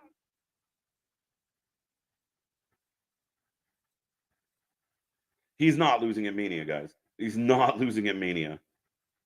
Gunther's winning. Nick B against me. Tune in. We'll find out together. And Gunther lays waste again, this time with the belt. Yeah, where's Otis and Maxine and Tozawa? But really, are you going to try and fight Gunther? Listen to the crowd. But I will say I wasn't sure who's winning at WrestleMania, but this makes me think Sami. I'm definitely leaning Sami. Stoner all the way. You look at that vignette, how they're building it up. He lost last week. Is that Little Wayne? Little Wayne! Wheezy in the house. Jey Uso talking to Little Wayne. He's little. Do you think Cody doesn't show tonight? I think he does, Rich. I'm very much in the mindset that we're going to get him. Wheezy in the house. A millie. He's eating. There you go. It's Jay. WrestleMania, you already know, says Wheezy. Unreal. And here's Damage Control present in the building tonight. Little Easy. WrestleMania is the perfect time for Gunther to drop the Intercontinental title. He has World Heavyweight Championship potential, 100%. I think whoever has that world title going into the Bash in Berlin or Backlash, I think that Gunther chasing the world title in the European markets is good for business. Yeah, you're Lil Wayne. Lil Easy. Wrestling is back. It's big. It's popping. I hope everyone out there is enjoying the show. We are back in commercial break. Yes, Lil Wayne was just on WWE RAW. So we'll see. I mean, is that will Lil Wayne be at Mania? Jake Paul got mauled by Tyson when they sparred. He wants 2-on-1 with his brother. I heard some bullshit like they can tag in and out, maybe. Get out of here. No Millie. His new song It's about AEW. See money. I like that. Look at this guy smiling. Hey, that's bullshit about the whole Logan Paul thing. But yeah, I know. Look at Big Weezy in the house. I grinding all day like a clock on the wall. Well, 5, 4, 3, 2. Let one go. 0 out of 10 stream. That's rude. Rude, crude, and unattractive. Right. Symphony. What did we do to offend you? Lil Wayne gives Jay new song, maybe, or just it'd be anything better than Def Rebels bullshit. Fair enough. Bring in some good music. That'd be nice. I think Cody shows up, but gets cut short by Roman. I don't believe Roman actually left to write his speech. That's it. Roman's not supposed to be in the building. I think Roman did leave, and I think Seth and Cody beat up The Rock this time. Oh, that's a spicy meat, right? Then Roman's like, I left busted open. Ooh, I like it. Right. 11 out of 10 stream. Well, and Symphony's not mad at us. They're mad at Daniel in the chat. So, all right. Spoiler alert. Y'all can be mad at each other in the chat. We didn't control that. We have no say. So SRS is tweeting about AW releases. I'm about to find out, man. What is Sammy Guevara? What is Max Caster? What are the Hardys? Well, at least Max Caster has been just fucking trying to get released. Same thing I feel with Sammy. And didn't Ricky Starks get hurt? And now he does. He got a stinger. Well, there were a lot of people that were even saying the second he was done with that match, he's fresh on that fucking plane to Connecticut. Yeah, right. Lil Wayne confirms he will be at WrestleMania. There you go. So, Jay Uso gonna get a wheezy entrance. If I do nothing, I'm wild. Not in all day like a clock on the wall. So unexpected. Oh, Johnny Hungy. Allegedly, Johnny Hungy. See, Tony Khan is turning into Vince McMahon. No, because Yes. now he'll just be signed under a different deal. Stu Grayson has been released from AEW. This is like when you watch an NFL team that will release players and they sign the players that they just released on like a practice squad or some shit. Mm-hmm. Oh, like, we released you on your current contract, but we're going to sign you just much lower for the cheap. Isn't this like the third or fourth time Stu Grayson's left, though? Yes. He left before. He came back and joined. He joined the Righteous for a hot minute in Ring of Honor, and now he's gone again. I can tell you that system's working.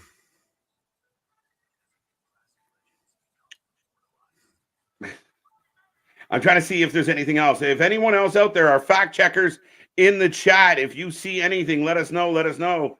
The only two I've seen is Stu Grayson and who the hell did I just say a second ago? Johnny Hungy.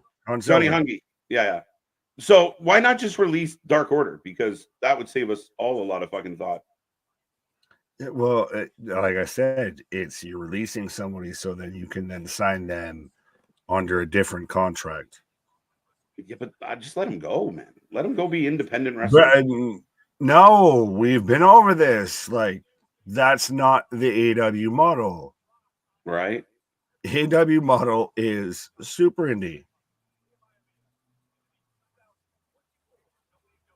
Michael Cole just announced that both the Raw and SmackDown tag titles will be on the line at WrestleMania ladder match.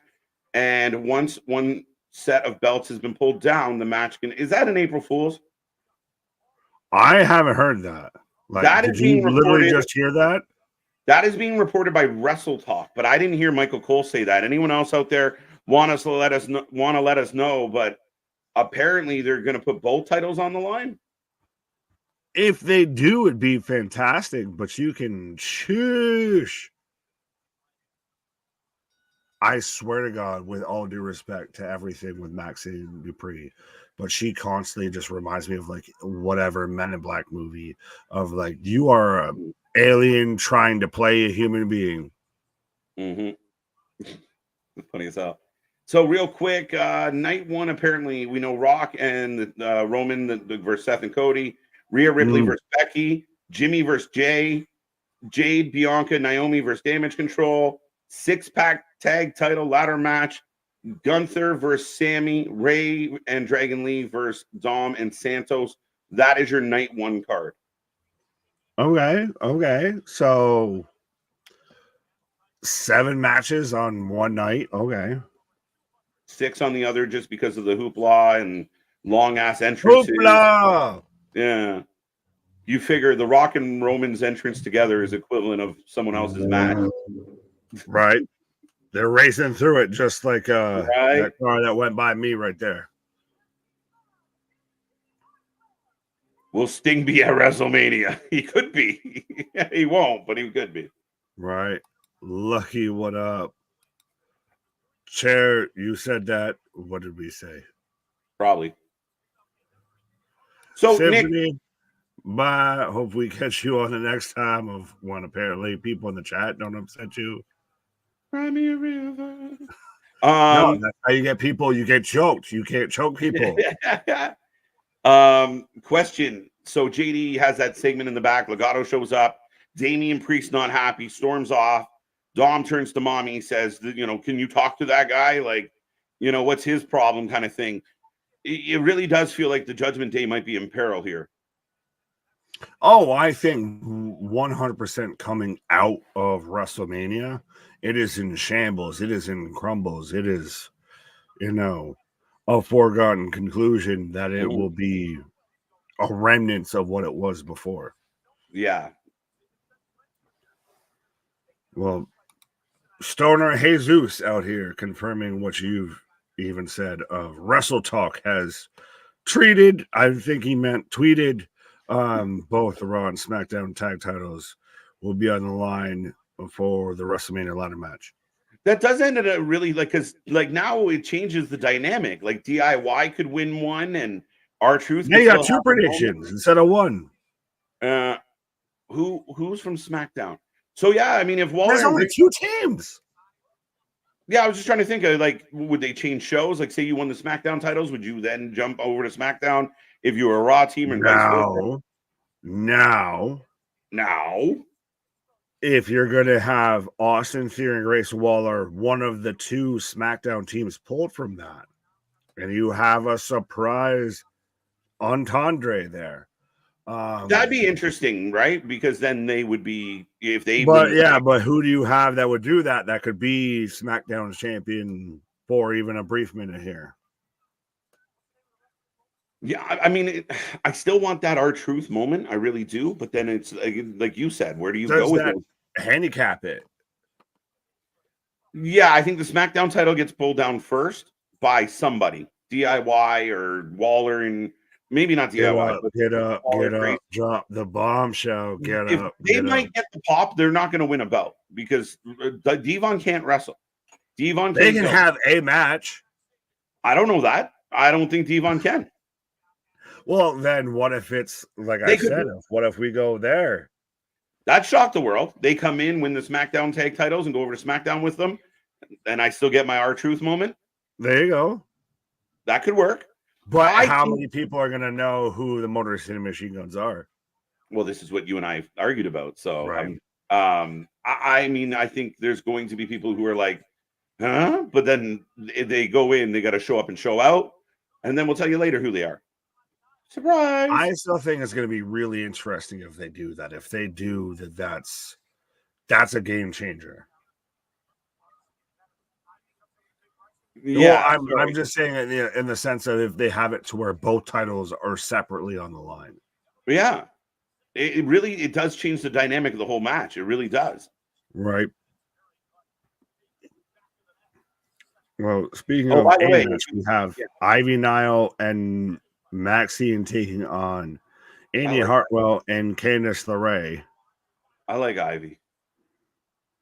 Got Indy for the win. Yeah, if you guys haven't made a prediction, you're a little late, but forgot to call it out. Maxine Ivy for the win. Does Candice cheat again, or does Indy get mad at Candice? Is Indy going to heel turn eventually? What's going to happen? No, we're going to get Indy's going to do the Thea Hale. We're doing it a day late and a dollar short here. No. Maxine with the pin! As Indy and Candice take the L as Maxine Dupuis picks up the most devastating move in pro wrestling there, the surprise roll-up for the 1, 2, 3. Another women's match in a roll-up, bro. But I'm a big fan of Ivy Nile.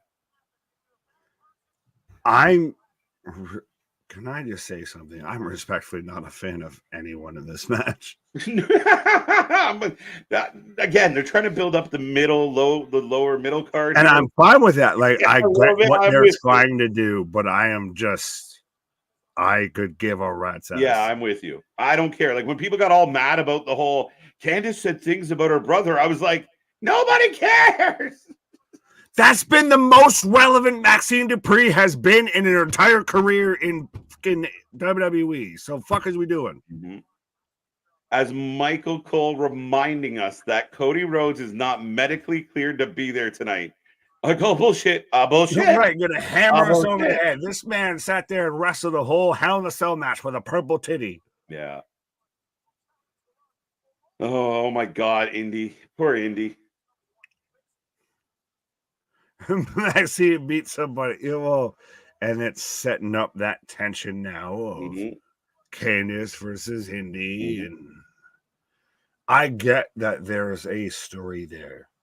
I just don't care. Yeah, no, there's not a whole lot of buy-in to this one. You're trying to get behind it, but none of them really move the needle. I think Ivy's got a lot of potential. I'm a big fan of what she could be, but she ain't it yet. Maxine, I've kind of lost my issue with. And everybody that got, but she's trying really hard. I don't give a fuck. She sucks at what she does. So help me. Well, they have shows like NXT and NXT Level Up and everything to where you can figure your shit out. Why do you need to do it on the main roster? Yeah, so Wednesday on Jimmy Fallon, The Rock and Roman. We weren't sure which one it was. It's Fallon. Right, at 11:35 p.m. Eastern time. So I want to see the numbers side by side of how Dynamite does and how this does. Right. R-Truth wins both tag titles alone. Sean, welcome. Maybe. I mean, I'm all for it. I want that R-Truth moment. Him and little Jimmy. Jay goes from Wheezy to Rollins. That's what's called an inhaler.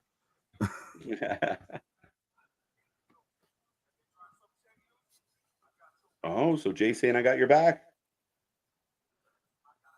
Yeah, this Jay really had. Is Jay the MVP of like 2023 of to go from right hand man, second hand, what have you in the bloodline to now out here clearly as, you know, main event guy on Monday Night Raw? I mean, he's got a claim there, and I think he's done really well. And I mean, getting Yeet over the way he did, I mean, it just one of those organic things that comes out of a media scrum.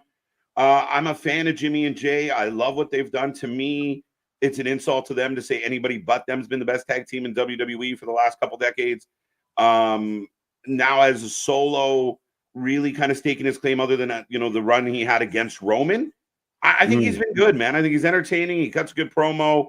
So, yeah, I mean, there's definitely a claim to be made there, like most improved or, whatever. But he's done extremely well. Oh, wait, I forgot. We had this whole debate before off screen about Rookie of the Year. Well, he's not a rookie because he's been in WWE for this long. We definitely had this argument. I'm like, he's not a rookie. He's the Ben Simmons of fucking pro wrestling. Of like, well, he just became a main eventer now. He's like the resurgence of the year. Motor City, says Keyshawn. As we are in commercial break, ladies and gentlemen, I will remind you, we are all in this week. And not that kind of all in. Sorry, Tony. But we got lots going on at the channel. Lots of news. CM Punk causing problems. TK releasing people. We will be here all week long. If anything breaks, it's huge. We will pop on. So click that little bell. Make sure you know when we're going live.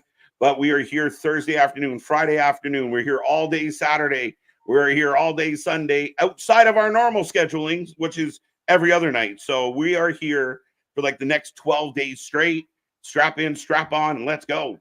Absolutely. Often imitated, never replicated, never duplicated. But 100%, we're here covering anything and everything. And at this point, if you doubt us on anything, I challenge you this weekend. Let's go. New tag titles incoming, which means I need to make more space for the belts display. Yeah, that'd be very interesting. Whether they finally split the belts, I would like them to change the look. I hate the mimic. Like, you go back to like the one they had before tour was just the like gold, like Trojan helmet shit. No, I don't want to go back to the copper penny looking motherfuckers. Right? Yeah, the ones before. I'll trade you this wheat penny. And I don't like it's just like different straps. Make them unique to each of their own, right? So they just become like the blue or red versions of like the women's title or the men's title. Yeah, right. I hope they come. Well, we'll see. Well, I'm sure we will debate how the belt looks if they give us new ones. And I'm probably going to hate it. Yeah. Devon had a stroke and back surgery. So, yeah. No, that's, I think Devon's a tough sell unless all he does is get the table and takes no other bump. I mean, it's easy to be for the guy, but I mean, I don't want to discredit this guy on what he can and cannot do. Yeah, I don't know. Meant wrestling gear, not sure, Ridge, but thank you. Dudley Boys at WrestleMania 40 is Nick's version of trying to make fetch. Facts. Stop trying to make fetch happen. Well, is it that, or we get I would be shocked. And like I said, I think I went on the record of saying like they did that before. I don't think I'm gonna care as much this time, but I think it's still a fun like. Wait, they were working there last week. Yeah, but it goes even to with mentioning like the Dudley Boys or anything of would you rather have somebody that's going to be there week in and week out or somebody that's there for a show? I like that. I kind of agree with you in that sentiment. If you're going to bring someone in, even if it's not a big pop, you kind of have like a scattered pop. It's a really good place to introduce like MCMG, right? Have them come in, surprise everybody with how, like, for those who don't know, they have a chance to really go ham, show everybody Right. what's up. And if they can pull down one of the two belts, now you can explain the next possible show. You give us a vignette, you give us a promo, you give us something telling us why we should care about them. I think it could, I'd rather that than the Dudleys or the Hardys on a one-off. I want more. Yeah, it reminds me very much of like Jordan Grace at the Royal Rumble and everything, of one of those Right. you didn't expect her to get that big of a reaction, and then when she did, you're like, holy shit. Yeah. I'm predicting it's going to be Edge and Christian. Confused everybody. Now let's pause for everybody with those in the attendance with flash photography. Cody has to show up and bust someone open, and Cole just said again, Cody won't be there tonight. Do they really think we're that dumb? I love it. Sell us, Ridge. Sell it. I'm good with it. You know, keep him. You know, he's definitely going to be there. I'll be shocked. Keep telling us he's not. So when he is, it's a holy shit. Like I said, He's not supposed to be here. Well, even like we've talked about it. If you got that JR voice that's going over everything at the end of, by God, you know, all hell has broken loose out here. What the right? Are we watching? I thought we cut to a different show here. I thought it was a commercial. I thought that was Adam Cole for half a second when Drew turned around. Drew's at a funeral. This is, dude, the WWE is doing some good shit. Get the fuck out of here. My guy, like he even sat there and is even trolling with how, for anyone on Twitters or anything like that, of how every little wrestler, everything like that has their own little emoji attached. Yeah. And it's like, you know, CM Punk has one too, and it's just a clown face with a turd emoji. You're right. Sorry, I got slightly distracted as Austin Matthews gets an empty netter. So I'm mad and happy at the same time. For those who don't know, I'm taking on KJ in our semifinals right now for the Fantasy Hockey League. So not only is WrestleMania week entertaining because of that, but it's also battle amongst the hosts on multiple levels. Right. Will two different titles, if they're going to add this stipulation, they're adding it so it can happen. That's my take on it. They wouldn't put the stipulation in just to have somebody pull down both. Oh, no.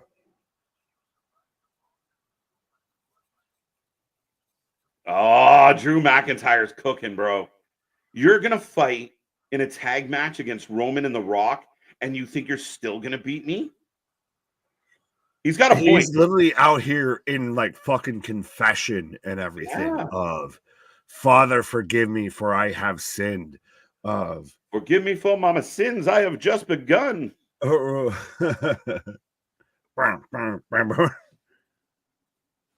yeah, it's Drew 100% is going to just destroy Seth.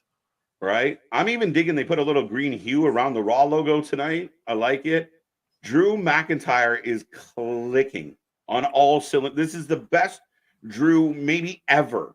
Not since something, ever. Yeah, I don't think it's deniable of even it's a questionable of ever thing. I think at this point it is clearly ever. Best Drew ever. That's why even with the whole, oh, well, he hasn't re-signed. He's talking it over with those close to him. He wants to make sure his family's, you know, part of the big deal. It's nothing but fucking formalities at this point.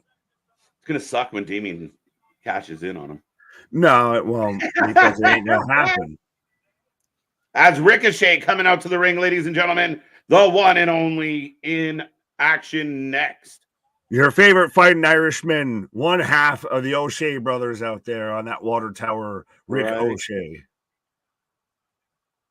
The crowd is amped. That's my favorite part of the show, is the crowd is so amped.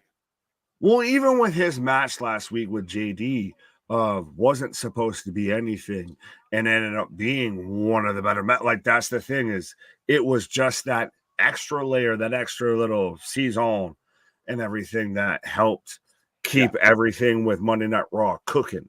Mm-hmm. So Ricochet's taking on Ivar. All right. There you go. We already know who are the breaking star of the year of WWE. It's Tiffany time. There you go. Could Tiffy be the breakout star? We'll see. We got We've got the half the year award. Slammies coming up. And the Slammies are coming up, yes. They still don't hold any water to the Golden KJs, but we won't argue about that. Why is TK doing budget cuts and cutting wrestlers? The timing of it all seems odd. I think he just fucking had to. Is it like he watched the Punk interview and then just was like, "You're fired, you're fired, you're fired, you're fired." I can't tweet, so fuck you, you're fired. You're all fired. They took my phone away, so just you're fired, you're fired, you're fired. But I don't know.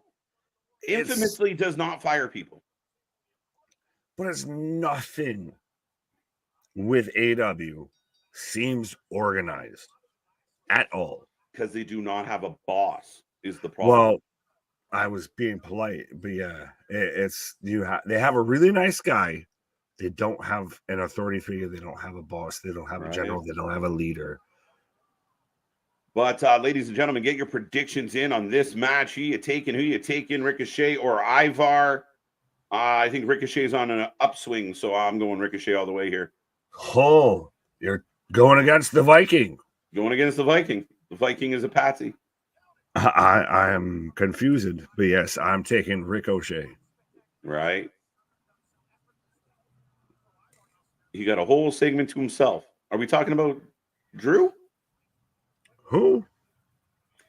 How wild would it be if dude? I'll leave, this one's for you, man. I'm gonna let you kick this one off. No. Well, you can take a pause here. Yeah. But how wild would it be if MJF is the equalizer for Cody Night 2? I think it would make sense. Then MJF versus Cody build after Mania. Again, I've said this before, and I say this as a genuine plea. Look at me. I'll even put the glasses up. Look at me when I say this to you. Please look at me. I am the captain now. Please have the 9 and the 1 already dialed in your phone. I live in the state of New Hampshire. If MJF shows up at WrestleMania, I will be down like fucking Buster Douglas taking on Tyson here, like fucking Logan Paul, Jake Paul taking on Mike Tyson here. I will be down for the count. I will be out of here 100%. Dude, I want it. I will be Elizabeth. He's gonna, he might cry, puke, scream all the same time. You won't see me for about 48 hours. I'll still be in recovery. Fucking right, I will. Get back here. But listen, I've been on the record of like, this is 100% not happening. But the more I hear about this company, the more I'm like, who the fuck knows? There's the scarf. But man, it's gonna happen.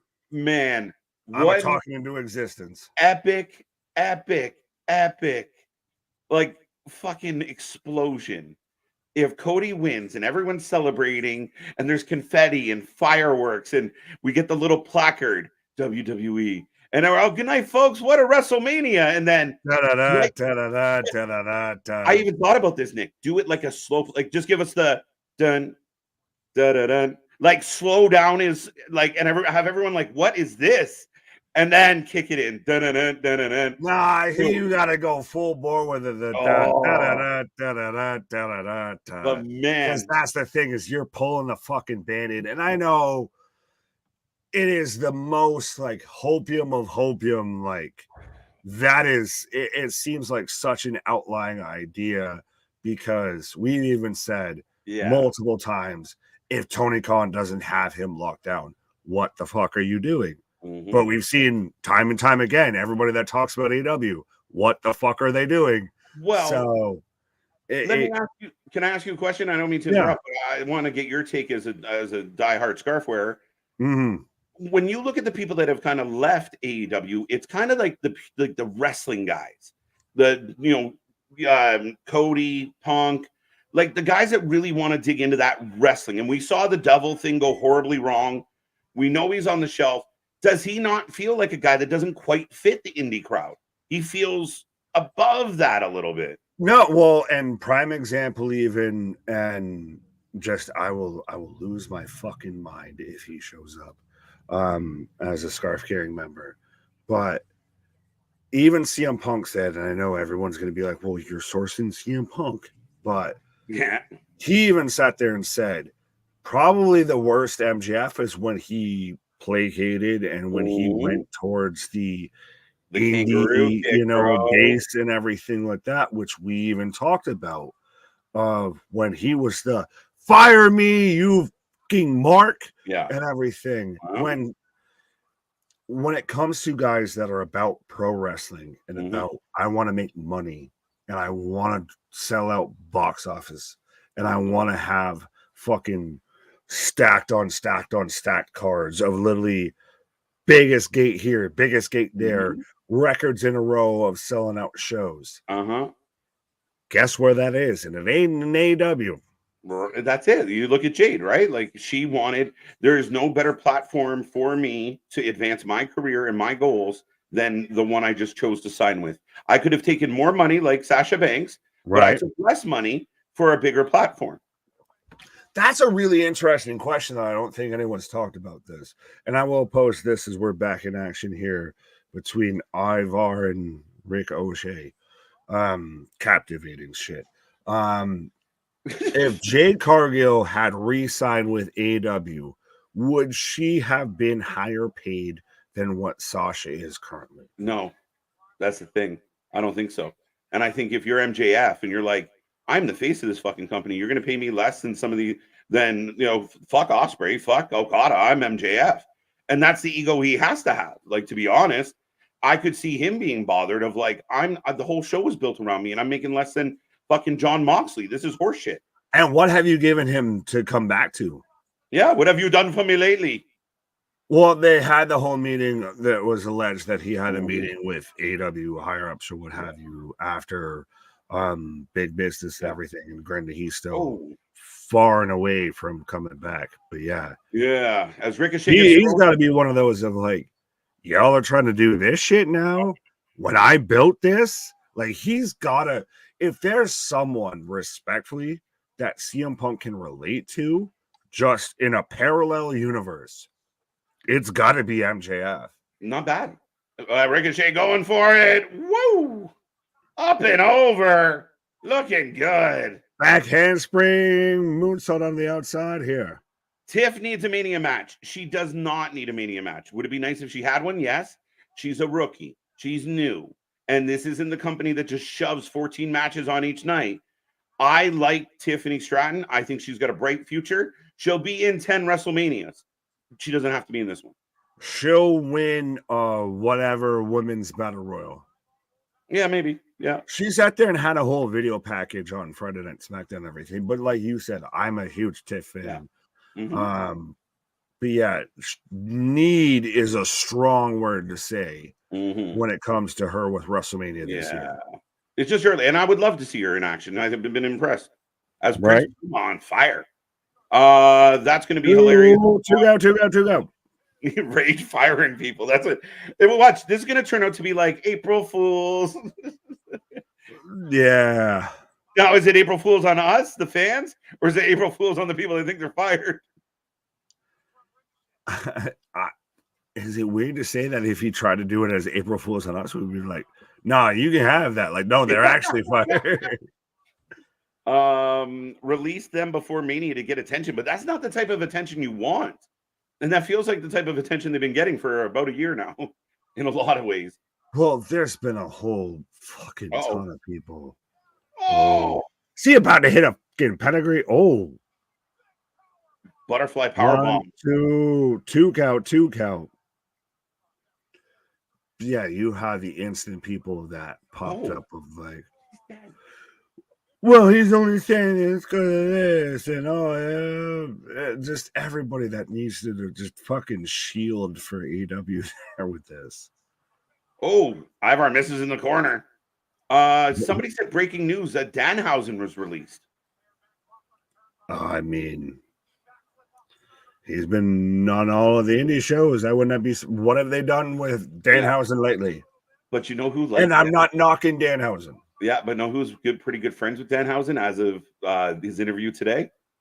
Phil Brooks is a fan and a friend. You could get Danhausen in NXT if you could work that weird gimmick a little bit. I don't know. Danhausen, he would only stay there. No further. You were stuck. At Ricochet. The world is watching System Solutions. Kicking out. Yeah. If only they were watching your avatar there or some solutions. Sorry. I want to point out, Nick, the crowd is lit for this match. Like, they're with every move, oh my God, Ricochet caught him. Holy shit! Oh my God. Oh my God. Oh my God. Fall away! Fall away slam with Ivar, the Viking something or other from Rick O'Shea. He looks over at his girl. You're next, lady. I'm a shooting star into that, you know. 1, 2, 3. Rick O'Shea with the win. Right. That was a good match. And the crowd was with all of it. Like, every missed move, every big spot, they popped. And a big ovation for Ricochet, which I'm happy to see. I think Ricochet's got a shit ton of potential. Oh, absolutely. And I think these past couple of matches, especially, I was a huge fan of his match with JD because they hit shit that they shouldn't have hit, and they did. But you're really reestablishing Ricochet as that next level competitor, as somebody that's waiting in the wings here. Yeah. Pat's killing me. Pat with the telestrator's fucking killing me. Did he over-rotate? Did he under-rotate? What did he do? You never know. Around and around he goes. Right. Good match. Dude, I'm sorry. I'm a mark. I'll call it. No, I've been a huge Ricochet fan, and especially even like when you even get a guy that's going for that pin and they're like having to sprawl out and try to get it. They're not just like, oh, this is just clean. Just this is business as usual. This is what's supposed to happen, and that's what bothers me. This is what comes next. But you've seen that. Who I? Oh, Legado out here playing darts with a mask. With Damien's pissed. Are we not the Judgment Day? Damn right, we're the Judgment Day. Diddly-dee potato. Right. You fucking pumpkin head. I will remind everybody we have the super chat and super stickers because shit is crazy right now. We might have missed some comments. If you really want us to try again, throw it in there again. But yeah, good luck. Right. We do have those options if A, you want to help support the channel, and B, you want to make sure that you get your comment read. I just don't think MJF is big enough for the WWE universe to upstage Cody's finishing his story at the end of Mania. I don't think you get the pop you're picturing. I don't care. I'm getting it from Nick. I just want. It's all about Nick. It's all about me. God damn it! I don't care who knows who. Me. I don't care if the whole arena goes silent. I'm here for Nick's reaction, bro. Andrade looking like, right. Yeah, fuck you. You might be right, but still, fuck you. Andrade out here, literally he's out here looking like goddamn Lucifer and everything. Like purple, red crushed velvet suit out here. So Andrade wants to take over. Damien's not happy. Rhea's going to talk to Becky. Legato's playing darts. Dom's not sure what to do. Finn and JD are just having a fun time on the couch. They're only two Irish fucks left over here. Of like everybody else here is Hispanic. We just won't say anything. We just don't piss anybody off here. Right? They're the two guys that got high on break and just chilling on the couch. I don't even know what's going on right now. MJF's ceiling got exposed in AEW, especially with the. No, I could disagree with that. It did damage to his stock, and I don't think WWE would take the gamble. He's not a gamble, and I think there's a lot of people along the business. We've seen John Cena on the record, CM Punk on the record. Triple H is a smart man. He knows what he can do. Just like Jade. The people who said that Jade can't wrestle, Jade can't do this. It's not that. It's where could they take him? And his ceiling got exposed by bad booking. Yeah, and how many people said exactly that with Jade? How many people said exactly that with CM Punk and everything? I think it was more the environment that they were in versus him in the WWE system. Oh my God. Like, just strap on and strap in because that's just going to fucking fly. Yeah, and I mean, I think... Again, I think at the end of the day, I'm very clear about this, guys. I know that we were kind of fantasy playing along and booking. I do not believe that Tony Khan would let MJF slip through his fingers. I don't, but I'm hoping against hope that he let him slip through his fingers. Right. I can't. I'm playing darts so close to the board. That's your issue with everything that happened in that segment. Right. Damian Priest has been in a foul since Dominic Mysterio has been in secret with Santos Escobar.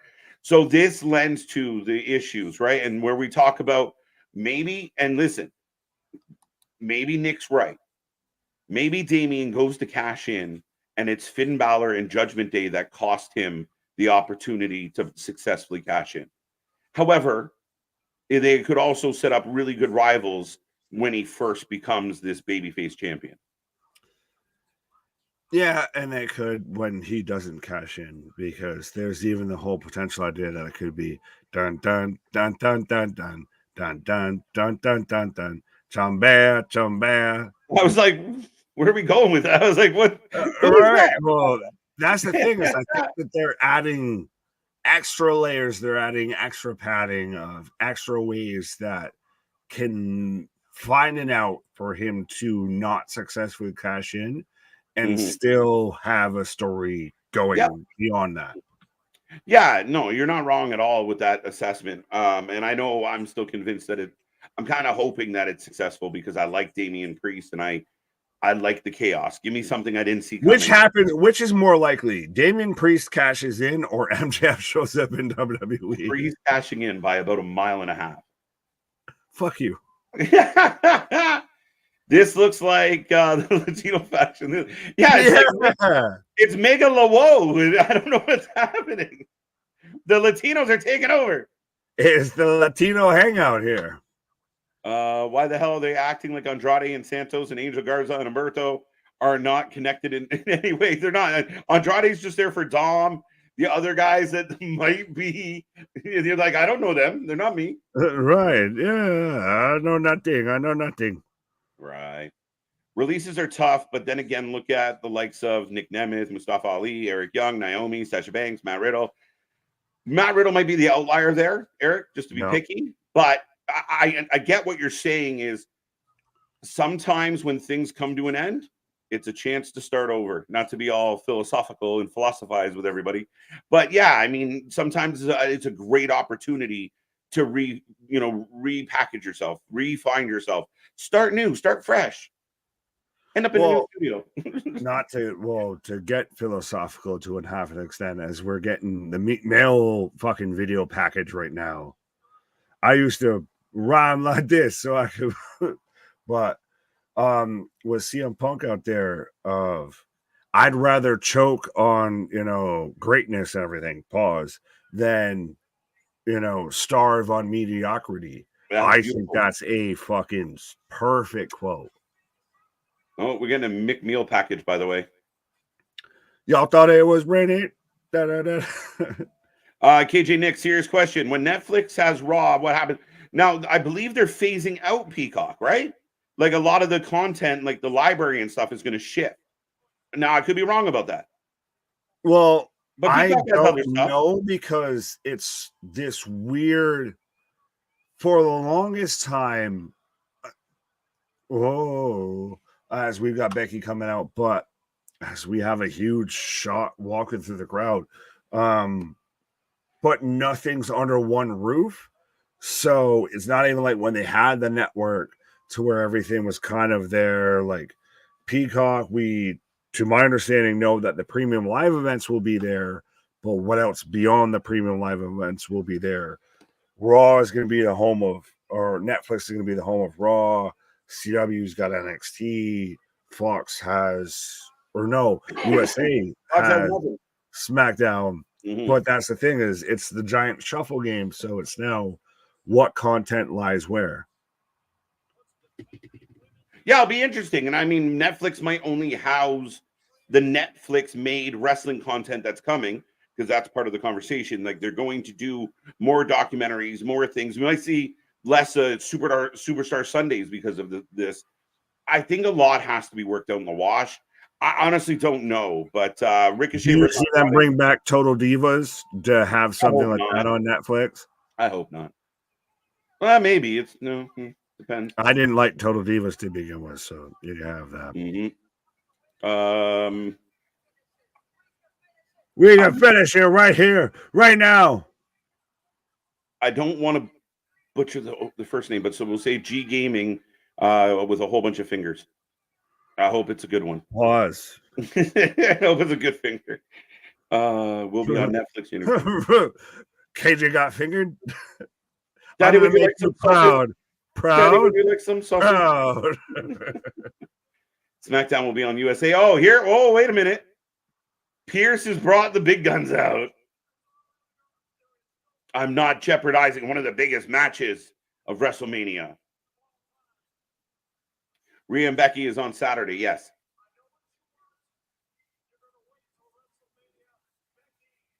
I have not seen the Roku next WWE thing.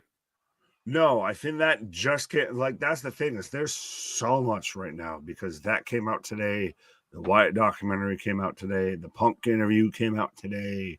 The Roman Reigns biography came out last evening. Literally while we were live doing our predictions. So literally it's going to be, this whole week is just like watching even the peripheral wrestling shit out there. Mm-hmm. Hey, Rhea's trying to come out here, and Rhea, is like, nah. She throws the belt at Pierce and runs. 1 guard down, 2 guard down. Get off me, Pierce. 1 little, 2 little, 3 little jobber, 4 little, 5 little, 6 little jobber. Security looking like the Buffalo Bills defense. Can't stop shit. I'm gonna let you have that. That's not even what I'm mad at. Double leg, security recovers, separates the women. Oh wait, Becky getting rid of the security. Becky, how did that even happen? What did she just Rochambeau them shits? Down on everybody. Pierce gets out of the way. Pierce, take the bump, you fuck. Leave Pierce alone. I'm still wanting a Pierce versus Aldis match. It's coming. I think they should do it for the draft. Who gets the first overall pick in the next WWE draft?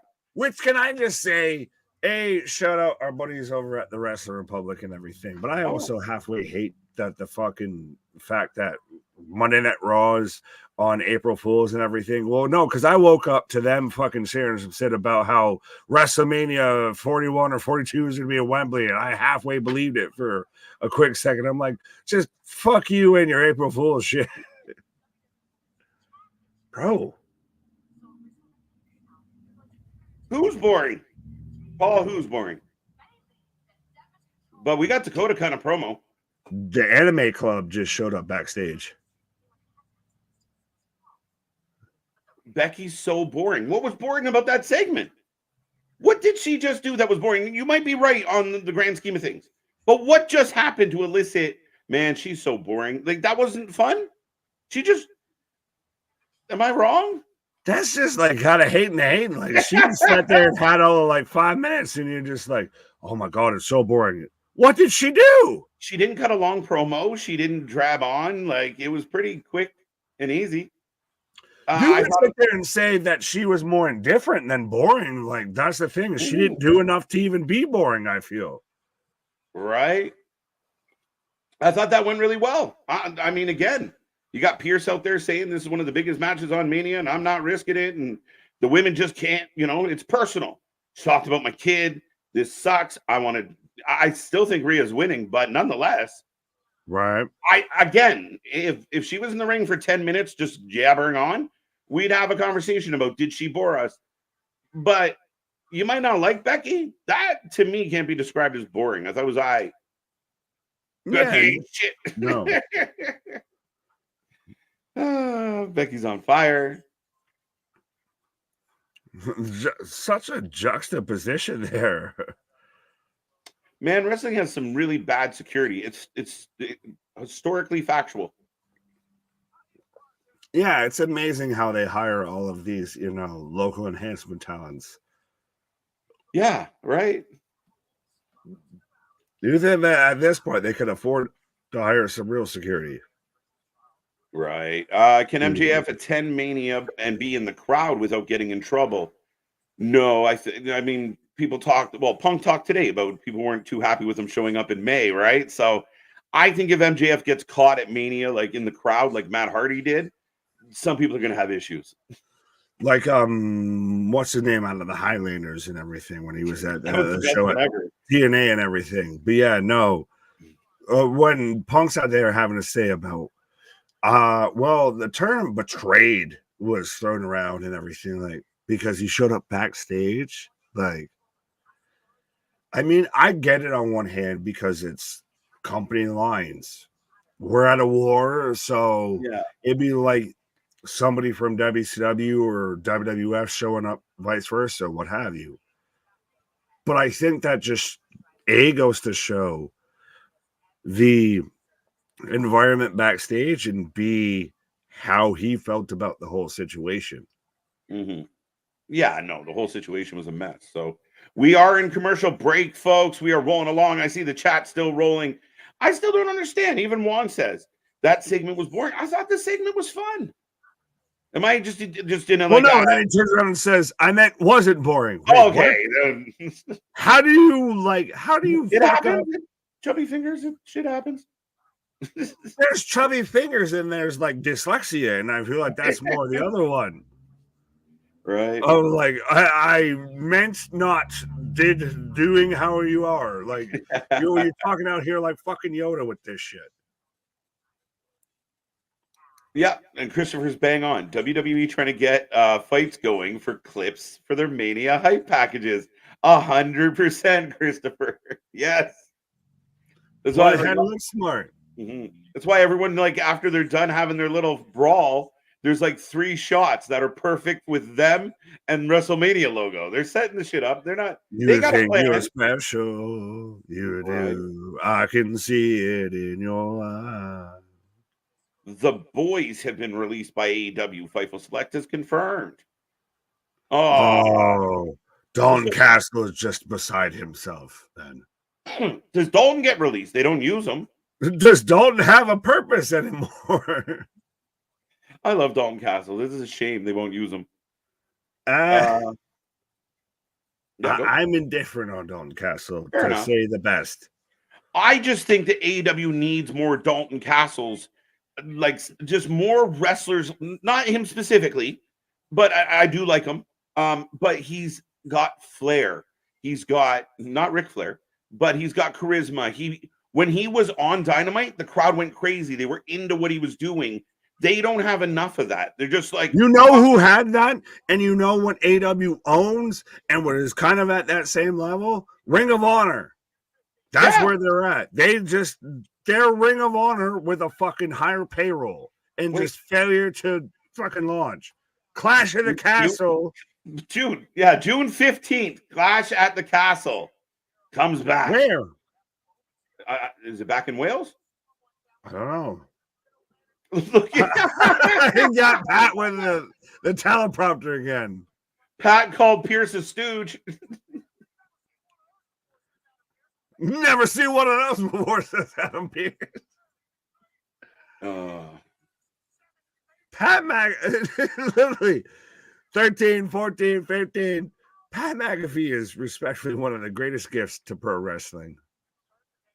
I love it because what I like about him as the color commentator is that he legitimately sounds like us. Like he sounds like a fan who just got really good seats and like you put a mic on him. Like literally, this man's out there of like with Jey Uso, and then Gunther looks at him. Sorry, I got We distracted. got throwing hands. Can't fight. Anyone gonna draw attention to the fact that Rhea's been wearing a brace on her right hand for about 2 weeks now, or are we just gonna ignore that? She just sprained her wrist. She's all right. Does this mean Buddy Murphy, I'm looking at you. Fucking hell. Hey, he's the one out there replying to interviews and everything. Yeah, she did try and choke me out. But here comes Damage Control. Looking good. Bro, they look like a group of anime villains. Like, I know I watch Dragon Ball Z and it's mostly a male-led show, but these look like some bitches that are going to just show up and fuck some shit up here. Yeah, I'm down, man. I really like this version of Damage Control. I think it's better now than when it was Bailey, Dakota, and Io, just the three. Taking on Zoe, Shayna, I saw Tegan Knox, shout out the Rainbow Warrior there, not Jeff Hardy, in the ring as well. I don't know who the fourth, partner is, but yeah. See, this is the part now where I don't even know what we're dealing with as far as like April Fools or really happening. Like these people are actually fired. Now, this was rumored already to be happening. Now, I trust Damien is not going to mislead us. But The Rock... Yeah, I don't know. The Rock's grandmother going into the Hall of Fame, which is an interesting... I'm going to look this up as fast as I can. As we get a replay of Jade taking out Damage Control on Friday. Yeah, so for WWE, as first announced by her grandson, The Rock, Leah Maya will be introduced or inducted into the WWE Hall of Fame class of 2024. There you go. There you go. Interesting. Right? Yeah. All right. Is it not bad enough that you got your daughter a GM job and we got to put your grandma in fucking Hall of Fame? Can I say something? And this might sound sacrilegious, especially coming off of... Yes, I want to go. Sorry, go ahead. Fair enough. But no, this sounds like we're going to introduce Mary Magdalene into the WWE Hall of Fame. What did she do outside of give birth to some of the greatest superstars in WWE's Hall of Fame? What is her contribution outside of that? Yeah, this one's interesting. But you're going to leave me on that, I see. Right. Breaking news: this person is all elite graphic has been released from AEW. We wish as by the way, we do have a trios or a 6-woman match going on. Zoe, Shayna, and Tegan Knox taking on Damage Control. Yeah, okay, what do you got? So that is the pair. That is the pairing.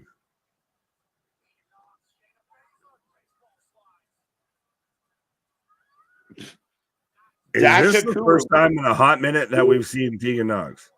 Yes. Remember she was hanging around with Natty for a second, but that kind of went away. Got Damage Control. Rock's grandmother's getting booed. Who Cody should come out and booed more? What's his name from the Chicago Bulls? Oh, the Rock's grandmother going into the Hall of Fame. Oh, this is what I want to happen though. Cody, I want the Rock to bleed tonight. And then at the Hall of Fame, Cody shows up and gives his grandmother the bloody belt.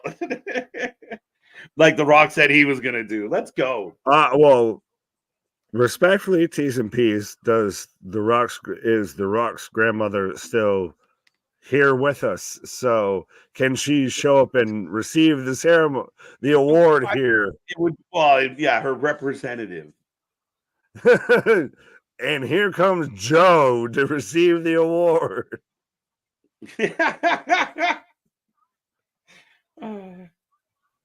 But Yeah, it's, I respectfully, I know that we've tried to not have it look like he's gonna very much shoehorn his influence. But boy, howdy, does this look like you're shoehorning that shit. Yeah, I mean, again, it feels The a Hall of little Fame experience brought to you by Terramana. yeah, like, I mean, shit. We already talked. Like, I mean, it's becoming the Rock show, I suppose. Maybe he'll just stay around. Yeah, but even then, still, fuck, like, respectfully, It's so I funny. don't want to sound any sort of way, but is The Rock's grandmother up there with Tori Wilson, with Coco Beware? What the fuck are you doing in the Hall of Fame?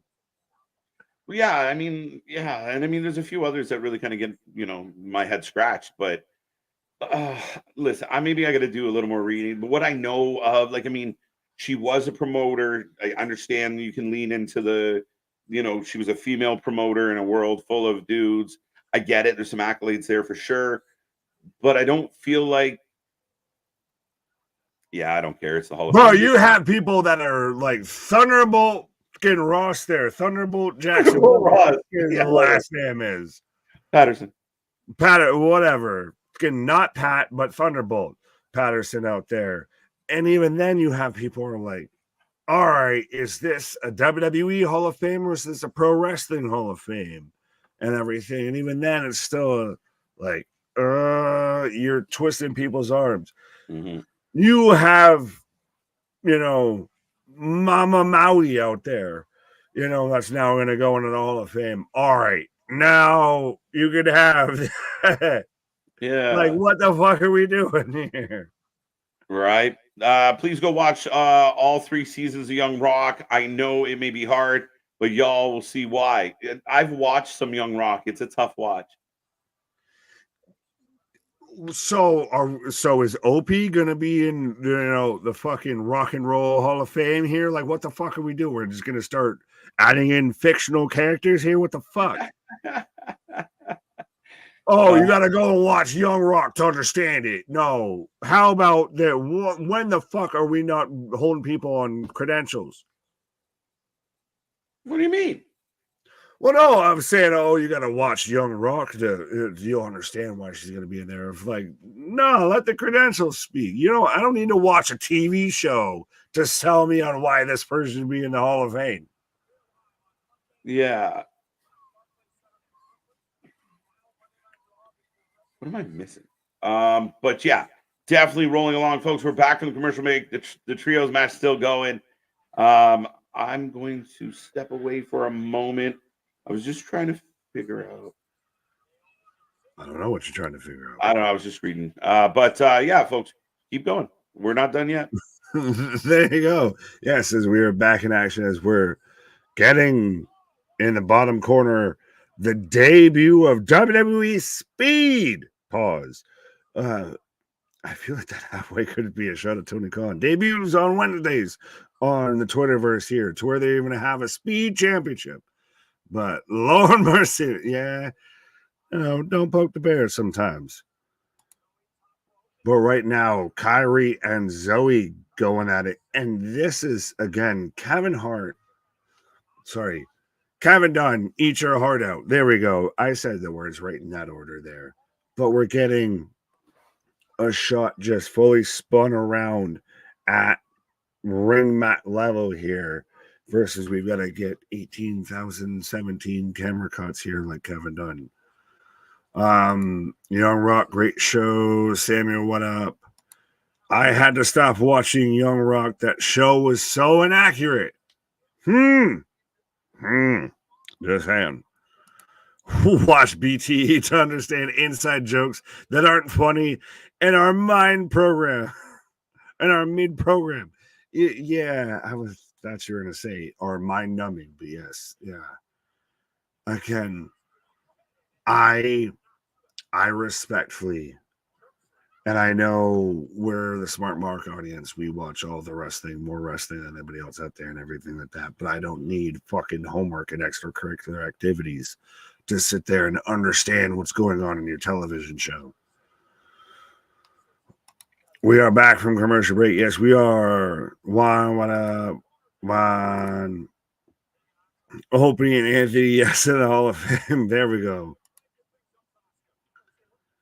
I love the new cams. Absolutely, absolutely. Well, the new visual presentation for WWE, and you've even kind of, I feel, seen AEW halfway copy it a bit of you're going to show people showing up to the arena. You're giving it much more of that sports that, that, you're watching a game on ESPN type shit presentation versus, just your basic wrestling, Oh, yeah. Oh, Tegan with a kind of discus back elbow. Oh, goes for the spot in the corner, nobody home. Kai with a hula kick. Tag it to Oscar.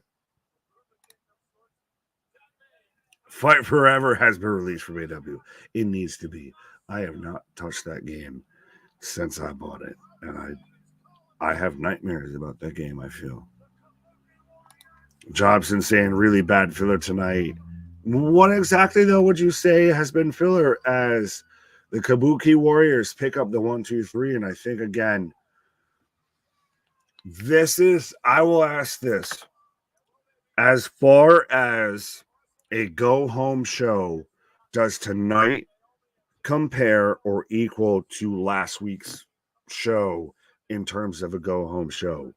I think this works because you're establishing, the Kabuki Warriors, all of them, as a threat, as something to be messed with and everything going into right before WrestleMania here. Bloodline rules tonight between Seth and Solo here. But yeah, I will ask you all of this as we're in commercial break right now. As we've got the New Day playing Scrabble, arguing about bootios. But does tonight feel on par with last week as far as a quote unquote go home show when it comes to WrestleMania? Yes, it does. This has been a great show. Good show. I'm enjoying it. I think it's fun, and we still got lots to go. I did not realize the main event is going to be a Bloodline Rules Anything Goes match. So it's going to be chaos. There's going to be everybody involved. Oh, yeah. That's where you're going to get your Jey Usos involved. That's when you get your Cody, who isn't medically cleared. You're going to get your Drew McIntyres. Now, could you see dun, dun, dun, dun, dun? No. I don't think so. You don't see any of those, you don't see any of those, little special guest teases there pop up. No, I don't think so. Last week was very hard to top. This is a very good show, though. Yeah, I mean, again, and remember, one of the biggest things that came out of last week was the last, 20 minutes, right? Like the fight at the end. Valid, so, very valid. Yeah, I'm going to reserve a little bit of judgment, but I think they've done a really good job tonight of hyping me up for a lot of the things going on at Mania. Valid. I was going to say, I feel last week there was maybe one match that you could miss. Mm-hmm. Everything else still kind of played into it, got you excited for this and that. And again, maybe going off the last moment, the last segment might, carry that weight and edge it across the finish line here. You got a fucking fly in your apartment? What's going on? It was like a train was going by. What were you? What was the question? I got distracted.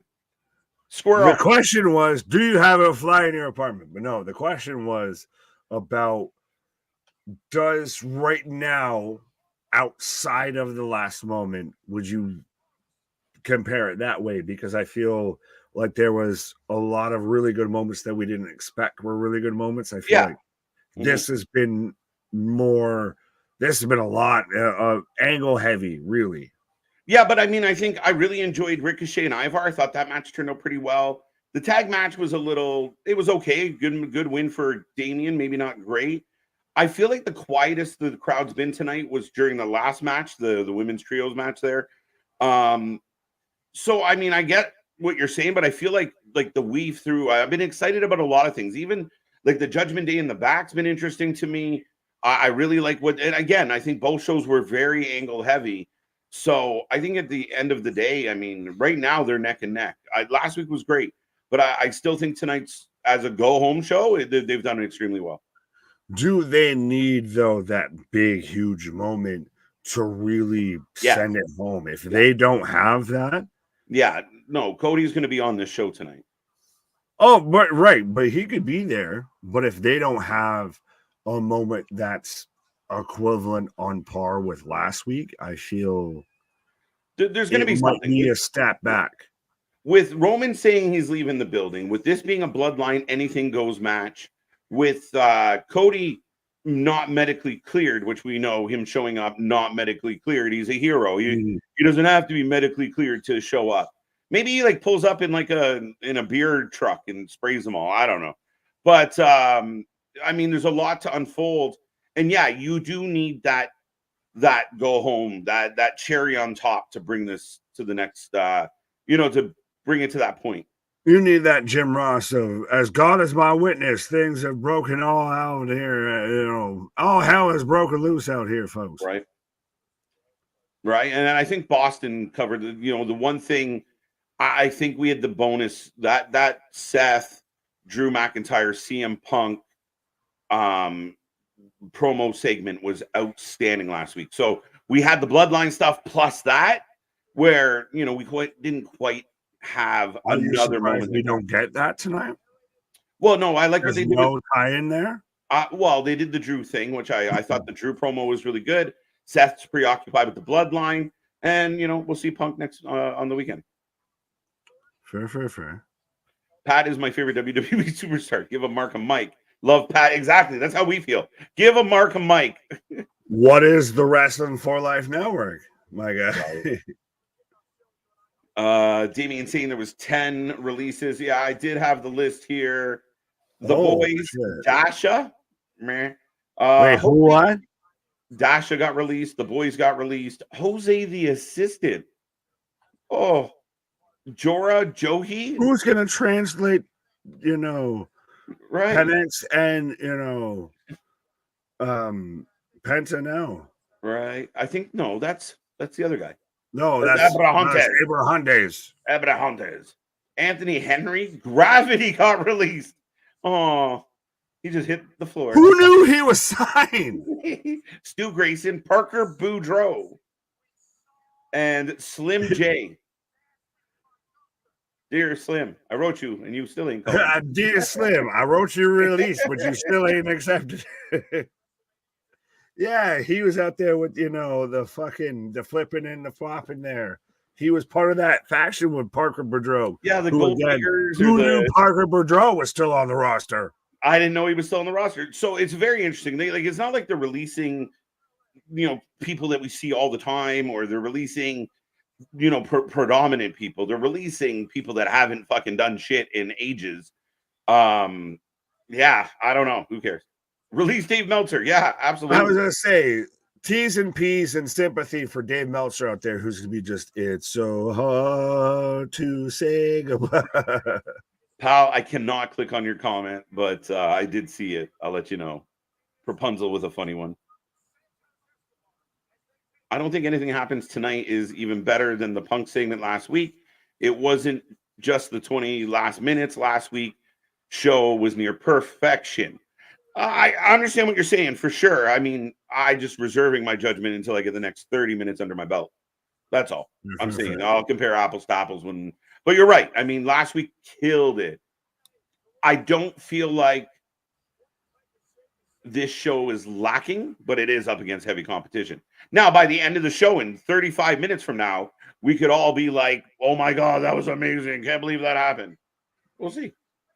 That's the thing, is they really could 100% just fucking murderers row with this shit here on the back end. Mm-hmm.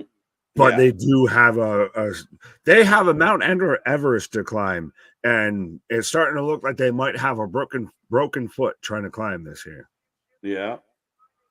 As we're just getting a rundown right now of all the matches for WrestleMania.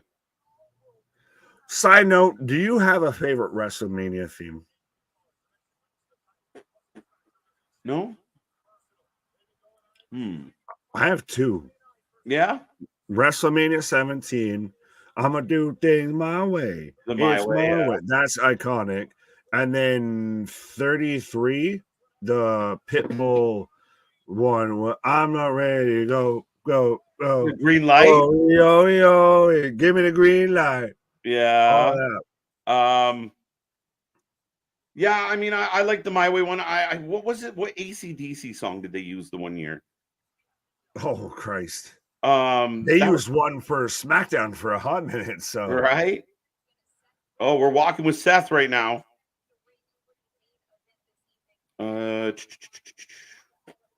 Yeah, I don't know.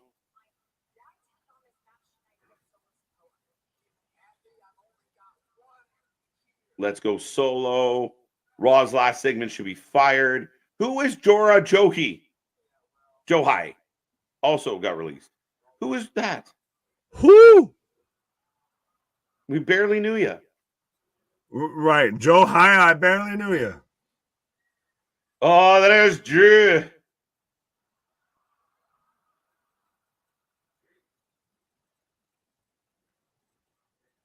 Why is he always like posed so weirdly seductively of like, I'm gonna have my knee all high and shit, or like I'm gonna be posted up in this corner here. Are you looking up my guilt? Right. Can we please get Broken Dreams back? Yeah, I'd be totally down for Broken Dreams to return. You'll probably get that at WrestleMania. That'd be nice. A&E, Vice, Fox, Netflix, Peacock, Roku, Hulu, then TBS, TNT, XS. Did I miss any? We'll say no. You have that. They're announcing all the matches and the nights. Yeah, so we did confirm that earlier tonight, guys. They've put out night 1 and night 2. And again, I think both nights look real solid. Oh, absolutely, absolutely. Roman, Rock, and Seth Cody will open night 1. They're the main event. Oh, LOL. Okay. Yeah. I like the big time song from WrestleMania 26 or so. Okay. They did My House the one year. Welcome to my house. The last 3 have been The Weeknd. Yeah, does he have a fucking strong arm on that whole shit? Maybe he signed like a 3-year contract. Like, I'll do your next 3. But, I don't want to do just one. Does My House not fit with like NXT doing the new like bringing back the In Your House shows and everything? Welcome to my house. Maybe. But Seth Rollins in the ring. We are going to a commercial break. The show rolls on. We're heading into the main event. Bloodline rules. Seth Rollins taking on Solo. Who do you got? As my man is about to go for a pause. I see those typeys. Chicka. Bow. Hurt Business 2.0 versus Final Testament Chicago street fight. It's amazing that they're going to have a Chicago street fight in Philadelphia. Yeah. Is the Chicago part like April Fools? What was that? And CM Punk just is out there officiating it. Right? But yeah, no, I think we've talked about this of that match. Well, at least it being Bobby versus Karrion Kross and it being a street fight. But does that match scream WrestleMania to you, respectfully? Sorry, say that last part. Does the street fight that we were talking about Yeah. right there, does that scream WrestleMania to you, or does that scream Friday Night SmackDown? Make it a TV match. I'm okay with it being a TV match. I think, again, unless it's like one of those like right after the ladder match, so everybody can go take a pee. Like, I don't know, man. I'm not super into this whole rivalry, so yeah. I think that's going to be the case. Is you're going to have some matches that are going to be that, respectfully, that fluff and stuff that you just get thrown as, you know, a little buffer to get everybody to, you know, go to the merch store or go to the concession stand, what have you. Might be. Yeah, I mean, again, I could probably do without it, really, truthfully. Right. Seth for the win. Heck yeah, Johnson. Cool. I don't job. I was like, why were we screaming about Johnson's? Well, what was the long one there? The one that you had clicked on before. Oh, Ridge. What if tonight we find out that the fourth member is on Cody's side? Cody busts Solo open, and he says, The Rock, I will submit my legacy, the Randy RKO. Jimmy says, Roman, I haven't forgot about you. I think if I'm following that, I mean, Randy's busy. Little bit. I was gonna say, not gonna lie, you had us in the first half, but right, tapered. It tapered. Right. Bobby Stable's called the Pride. Yes, we know they are the Pride. We just don't like calling them it. Bobby and the Prophets is so much better. I'm not proud about the Pride, so I don't take pride in the Pride. So why would I want to call them the Pride? Yeah, I don't know. Yeah, it doesn't work for me. If all the releases, if all the release, not an April Fool's joke, it feels like they're cleaning the bottom of the roster. They're making room to sign MJF. Quick. Literally, we're gonna cut everybody we can to make budget rooms. Right. Here, I'm gonna go crush the numbers here and, you know, make sure that they can sign my guy. All right, there. Nick's gonna go check it out. He'll let us know if it is just an April Fool's. All I know is what's being reported by SRS. Apparently, 10 lower members of the AEW roster have been released. But that all being said, folks, we are rolling through Monday Night Raw. It's been a fun one so far. I appreciate everybody for joining us on this Monday night. We're kicking off WrestleMania week. It's been a good one so far. Pretty content with this show and what they have given us. But keep that chat going. Keep it live. We're not done yet. We got a little whiles to go. And then we're back at it tomorrow for NXT. It's going to be a fun one. Dynamite Wednesday. Thursday, 2 shows. We will be here in the afternoon for Bloodsport. And then we will be here in the evening for Impact. Friday, we're here in the afternoon for Wrestling Revolver versus House of Glory in Philadelphia.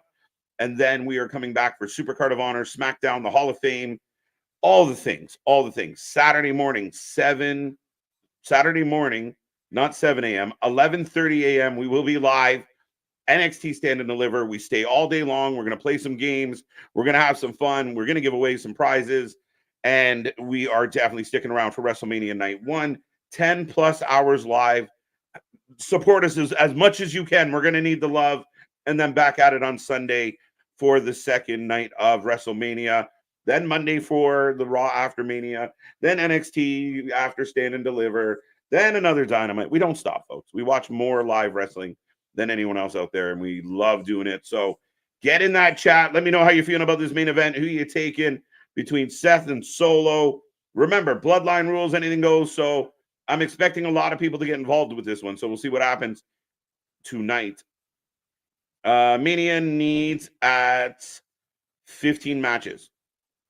Are you saying it is, or they need to be at 15? A lot of people want a women's battle royal at WrestleMania 40.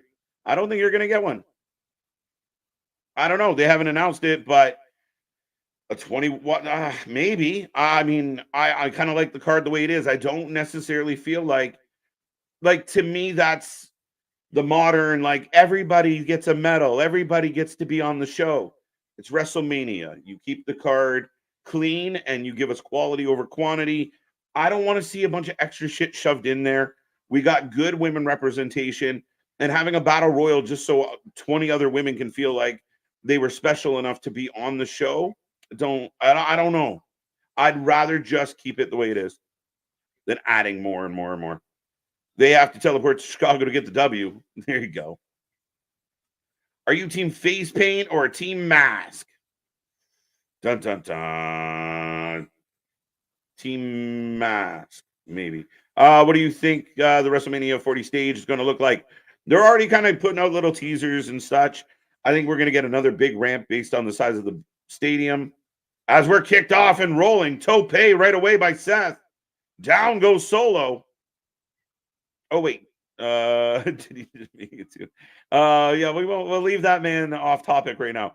Are we ever going to get a segment or Triple H walks into the ring and picks up his boots? Not we could all hope for it, but as long as he has a pacemaker, I think that's going to be very hard to pull off. And as far as I understood it, he did either get a pacemaker or at least some stints when he had the cardiac event. Yeah, for me too. I used to watch the WrestleMania on DVD. Definitely a catchy tune was stuck in my head. As Solo destroys the stairs as Seth jumps out of the way. And I will say the crowd's energized. Hands down, best Mania theme was Superstar by Saliva. I like that one. That's a good show. And I like WrestleMania 18, so that works out well. Should have been the Almighty Prophets. I'm with you, Ophelia. Much better name. Almighty Prophets. I would have taken that. Yeah, you had options. I still like Bobby and the Prophets, though. Sounds like an old Motown group. Orton takes Roman's belt at Survivor Series. I can't imagine anybody but Cody Rhodes taking that belt from Roman. I just can't. 15 divided by 2 is 7 matches on each night. What do we do with the other 2 halves? I'm just fucking. I mean, I'm not feeling AOP at all. That meh. The final testament and the Hurt Business 2.0, as Seth is just sabooing the living hell out of Solo. I think that was 4 chairs. Down goes Solo. Down goes Solo. Yeah. Welcome, welcome, welcome. If the Bloodline rules, the Bloodline will get involved and Damian could cash in. I don't think Damian would cash in tonight, but everything else you said, I agree with. I expect the Bloodline to get involved. I expect Jimmy. I think we might see Jay, Cody, Rock. I don't know. I'm hoping. But good match so far. New member, John. Welcome, welcome, welcome. Thank you, sir. Seth for the win. Seth for the win. Rest in peace, Dark Order. Are they still in the company? They must be. They're never going to fire those guys. As Seth Rollins gets a table. Oh, we also could get Drew McIntyre involved in this. Solo going to steal the win with help of Bloodline rules. Yeah, I'm curious. Seth for the win. I'm going to say Seth for the win. I think it might have something to do with Cody. KJ, when Orton takes the belt off Roman, do both belts count as one? Not happening. Rather watch WWE Speed this Wednesday than Dynamite. Well, come hang out with us, Juan. We'll talk about it. We'll talk about the good, the bad, and the ugly on Wednesday night. I'm hoping for a good Dynamite, but there's some things on there that I'm concerned about. We'll talk. Tony Khan is literally the new version of Bischoff, and the Bucks are the poison pill of AEW. I don't think that Tony Khan is the Eric Bischoff. I get the comparable, which is awesome, because how much those two hate each other is amazing. If you haven't seen what did Eric Bischoff just put out, Wise Choices, a new podcast thing he's doing because of Tony. As Samoan drop to the table off the second rope, table explodes. Clash of the Castle coming back, and it's Scotland. Visit the fam. KJ, I asked because when he gets the belts, wouldn't count as 2. No, but I would love that. That'd almost be cheating, but I don't think they would count it as 2. I got you. Those guys are funny. Young Bucks should watch some New Day tape. Just saying. I don't know what the Young Bucks need to do at this point. The Young Bucks have been a problem, and we've said it for a long time. If you prevent your talent from excelling because of egos and personalities, then you see what happened in what you see happening in AEW is what's going to continue to happen. Where you got guys like Jericho, you got guys like the Bucks that, FTR couldn't get over properly. They wouldn't drop the belts to FTR. We went through a whole bunch of other bullshit instead of getting the marquee match. You couldn't turn the Elite against CM Punk and FTR into money. Jericho thinks he's killing it, but he's killing ratings. That's about it. Those are the problems because you have better talent you could be highlighting instead of the talent that's pulling you down. The guy next to me said 25's Taker HBK match was marginally better, but not by much. Okay, that's for Dave. Who ate up Solo's towel? That's right. Where did you put it in a fan? When did Solo start wearing shoes? A little bit ago. I remember we talked about it. It made me laugh.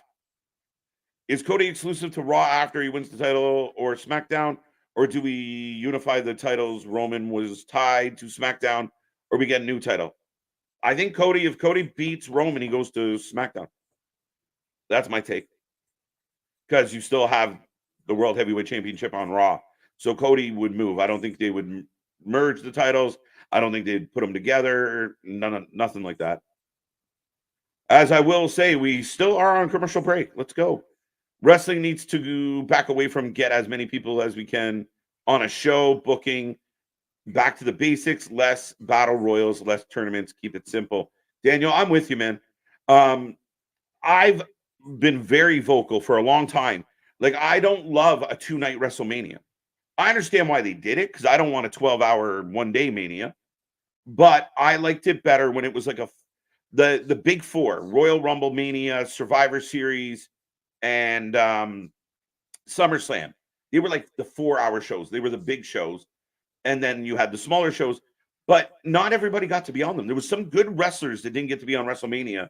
There was some good wrestlers that didn't make it to SummerSlam. And that, to me, is when it's most important.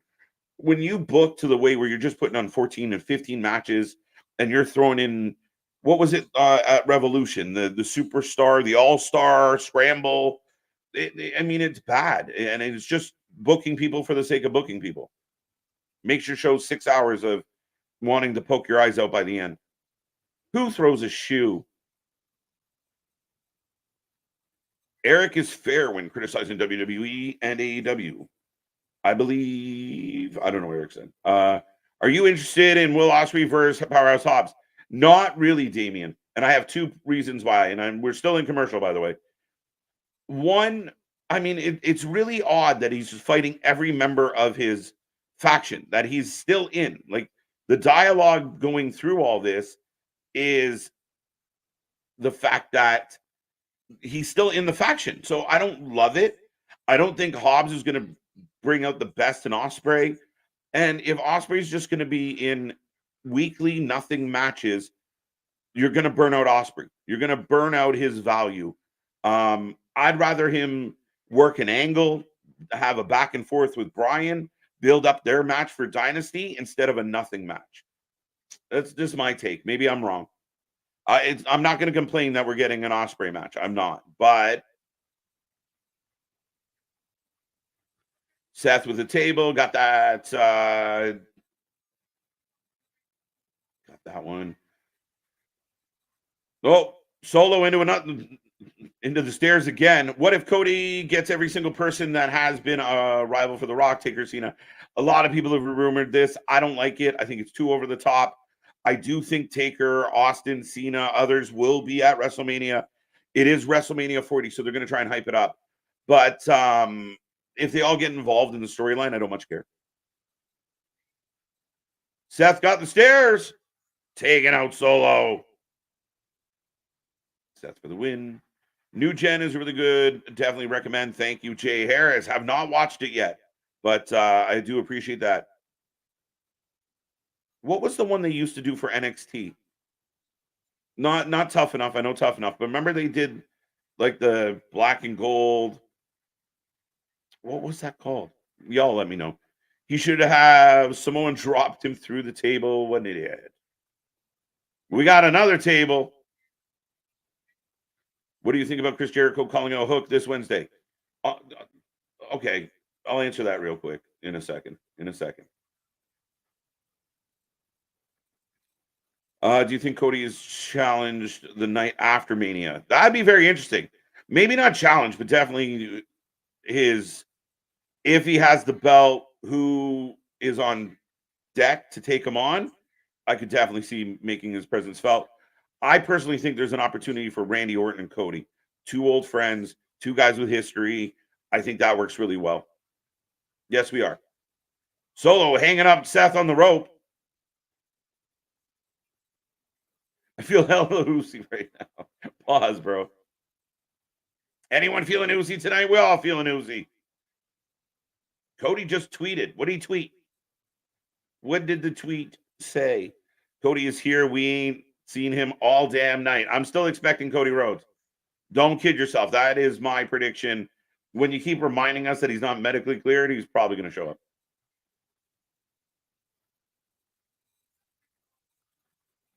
Will Mania have both commentary teams or just one? I wonder if they might do just one. It might be Corey and Cole. But Pat should be on there too. So maybe a mix? I don't know. That's a good question.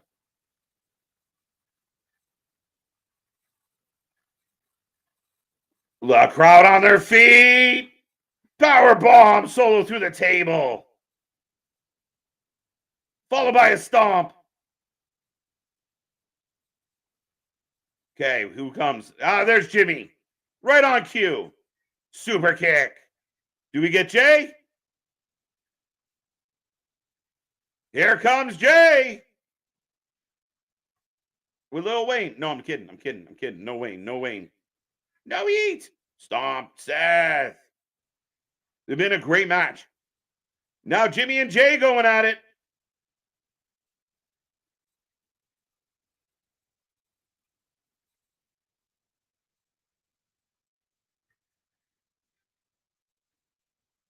Ooh.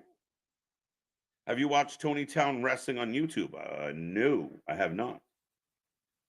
Oh, The Rock. Here we go. Let's see. The Rock is taking out Jimmy.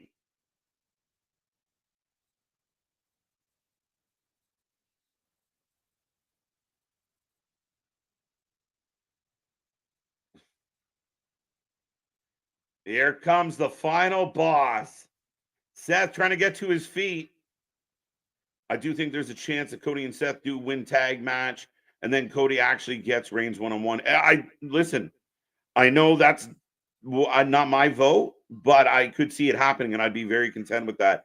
We kind of talked about it yesterday on our WrestleMania preview, Boston, where I really like the fact that there is two sides to each coin on this one.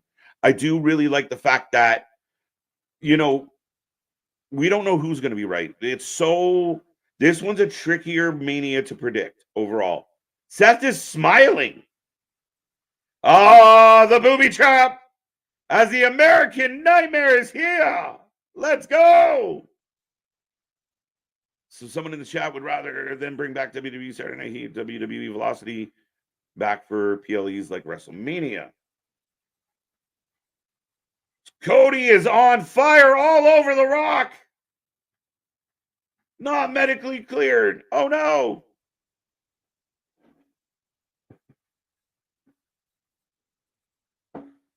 Seth and Cody clearing off the table. The crowd is going bananas. Bananas.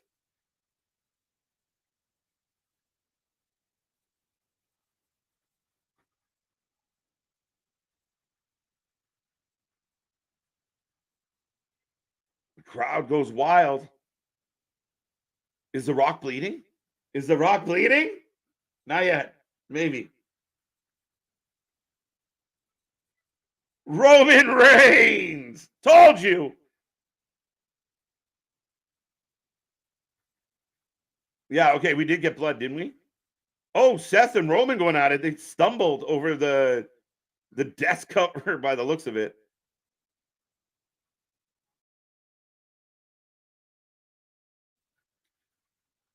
Roman Reigns. They're chanting CM Punk. It's Roman. So, no blood. Adrenaline. Tell Dwayne Johnson to know his role. Rocky Maivia, can he? Whoa.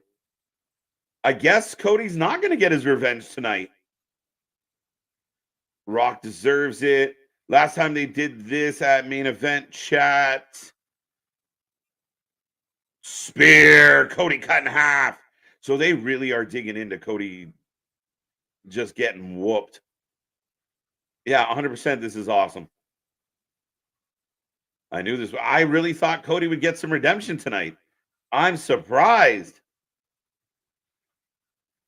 Cody needs to stop looking in the crowd for a reaction. Just get the job done. Focus. Eyes on the prize, Cody. Let's go. Punk can't jump in on this brawl. Nope. Roman cleaning house. Michael Cole just said it. How do you stop that?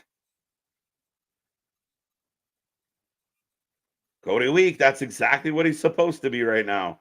I'm impressed because my prediction wasn't accurate. Roman tapping his watch. We still got time. Off comes the belt. Stack him. Dun, dun, dun. So for the same reason you think Sami is 100% winning, that should translate here. Again, it feels similar, doesn't it? I still think Sami's winning. I know I picked Cody. It's the toughest one. But they are just whipping him.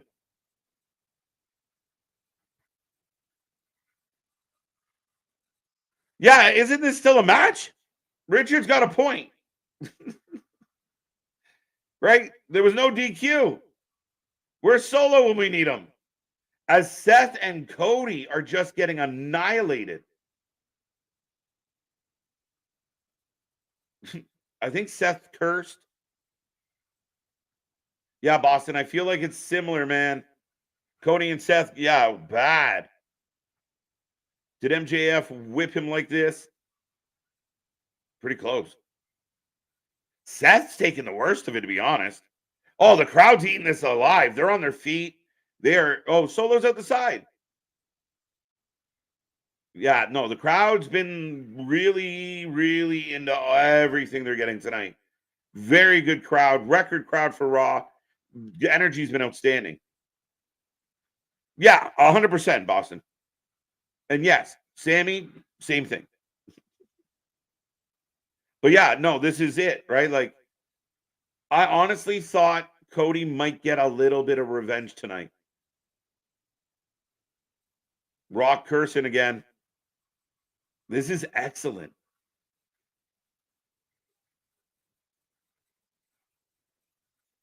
Some Roman just talking shit to that camera.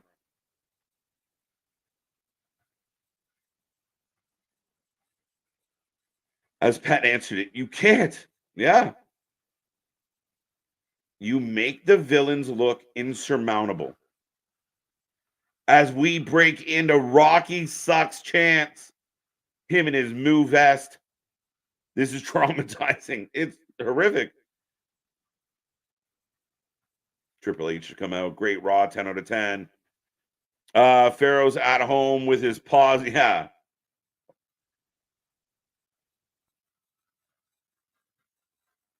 If Cody doesn't win that damn belt, I'm done with him. Yeah, right.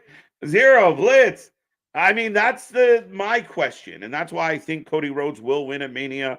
Is do we give up on the story? I mean, again, we're all for reading along, but if you just keep adding chapters, we got a problem here. Oh, amazing. And just listen to that crowd. For anybody that's going to jump online or jump on Twitter or jump on Instagram and start going, oh, how bad it was, just listen. Listen to the crowd. Every clap of that belt, the crowd goes off. The Rock just hit, I think, Cody one more time just because. That's pretty amazing to me. Again, Just when I thought maybe the hero would get some love, not the case. So let me know, folks. That is the end of Raw. Out of 10, what is your rating for Raw tonight? How did you feel about the show? Did it do it for you? Again, I know we're making the comparisons between the two shows. I think last week, this week, neck and neck, and both of them as a continuation of the stories you're telling, phenomenal tonight. Yeah, well, the Cody brought crybabies were loud tonight. Not happy with The Rock or Roman. Are they going to do a strap match? Not that we know of. Jason Momoa to save the day. House Solo still walking after going through a table. He all right, big dude. He's tough. It took him a minute. He got there. Great night. What do we got? What do we got? Man, this beatdown is epic. It's one of those ones where you're like, is it ever going to end?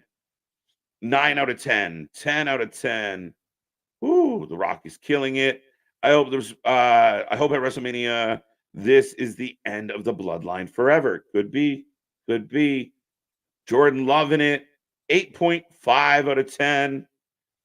I didn't like the two match ended in a non-finish, Sami and Seth. I understand that, but at the same time, like the Seth match could have ended. You could have had Solo come in, kind of add insult to injury, and have the Solo get that win, so it's not a non-finish. Sami, I'm fine with, and I get it. We're not again. It's trying to control the risks that you're taking with your talent, but it's also trying to carry the story. So I get what you're saying. It's not the end of the world. KJ Nick, you guys should hold a live mediation between Tony and Eric. I would love to, Sean. I would love to. 10 out of 10 on Raw, 8, 9 out of 10. For reference, I have the week prior, 9.5. Great show. There you go. Neck and neck. I can live with that. 9 3/4. 7.5, the beatdown, and Rock as M. Bison. Love it. Yeah, he was more M. Bison's a good way to put it. 10, effing 10, says Paul. There you go. Even with the boring Becky. No, I'm just kidding. Nothing new had to be added. The last finishing touches were perfect. The heels stand tall and the face looked battered and beaten. Going to WrestleMania. I love it. Couldn't have said it better myself, AJ. I really couldn't. 9 out of 10, says 123 Kid. 10 out of 10. Fire like always. TK, you too good. TK, you too good. Notes. Quiz Wednesday. Okay. I think we lost you a little bit there at the end, but I know what you're saying. Cody got whipped like a government mule. He got whooped. 8 out of 10 says Vance. Cody can't lose Sunday after this for sure. Yes, he can. I don't think he's going to, but yes, he can. Dale, 7 out of 10. My guy. Interesting. I give it a 9. Favorite part of the show was Adam Pearce admitting he's an April Fool. And bro, with Becky and Rhea. Becky and Rhea were good tonight. Ask a Bills fan. They jump through tables, get right back up and jump through another one. There you go. The Bills fan left, so we'll ask him tomorrow. 9 out of 10, 9 out of 10, 9 out of 10 stars for Raw. I haven't been able to enjoy a show of Raw for 2 years. This was about a 6.5. Pretty good show. Stoner Jesus. 6.5? That feels a little bit low, my guy. But I'm curious, like, what do you want more of in a show? Like, I thought tonight's show was really good. 7, first women's tag match, and the two non-finishes beat down. Fair enough. 8.75 out of 10, says John. Good to see you, John. In Buffalo, they don't tell Devon to get the tables. They tell the tables to get the Bills fans. Facts. They are really making Rock and Roman look unstoppable, really trying to put the doubt in the fans' mind. Absolutely. And they're doing it well. They're doing it with finesse. They're doing it with good writing. Again, there was people out there, I'm sure I'm not the only one that thought maybe Cody gets a hold of especially because it was the setup, right? Oh, they tricked him. Now Cody's going to put a beat down on the Rock. Maybe we get a little bit of Rock blood. Didn't happen. And again, that's what I like about it. The wrestling's at its best when you're not quite sure how it's going to play out. And to me, it played. 8.5 out of 10 says Kyle. I'm going to go with you, Kyle. That's my rating tonight. 8.5. I think last week I gave it the same or 9. 8.5 tonight. There was a couple things that I thought could have been a little bit better. Overall, killer night, killer end, good start. The first hour commercial free worked for me. Found out a lot. We added matches. Roman's going to induct Paul Heyman. I mean, there was a lot going on tonight that worked for me very well, Zach. But we got great matches out of the 2-night WrestleMania, and last year, night 2 sucked. Fact. Night 1 was better. So if we had one night with WrestleMania last year, it would have sucked. I think that WrestleMania night 2 last year wasn't as bad as people said it was. I think the fact that Cody lost made people hate WrestleMania night 2, even though it wasn't nearly as good as night 1. I will give you that. But tonight, it looks good. If you look at the card, it looks really solid. It looks really entertaining. I know if anybody wants to look at it with a microscope and poke holes in certain matches, fine. But overall, we're getting a lot. I changed my mind. 10 out of 10. There you go. Ready for Mania. I'm ready. 9 out of 10. Jey Uso will get his revenge this week on Solo this Friday. Now, we do have SmackDown, folks. What will happen on SmackDown? What will be the final stop before Mania? What will that look like? Damien, I do not believe that, and you cannot make me believe that. Attitude Era vibes, 100%. And I think a lot of the modern fans sometimes, AJ, forget. Like, I remember the Attitude Era all the time. Pay-per-views or shows would end with the heel just complete control, just like we saw tonight. And that's how they left it. That was the cliffhanger they left it with. At the end of the day, I think sometimes when we get that finish, some of the modern fans don't love, oh, well, we're not perfectly happy leaving the building. Can't always be that way. Seriously, I hate to comp out, but I can't quite put my finger on it. It's something missing. Okay.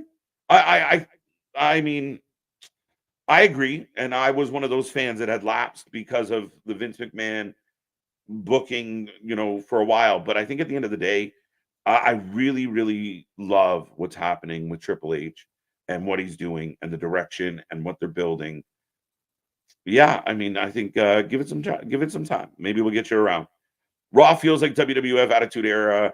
It's an A. It was a good show. Absolutely good show. I get why everybody falls back to the Attitude Era, but again, it does. It feels a little more chaotic, a little more authentic, a little more polished, but it definitely has that vibe back of anything could happen.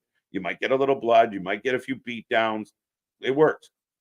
Looking back, I'm glad Cody didn't win last year because it's going to make this year feel even more special.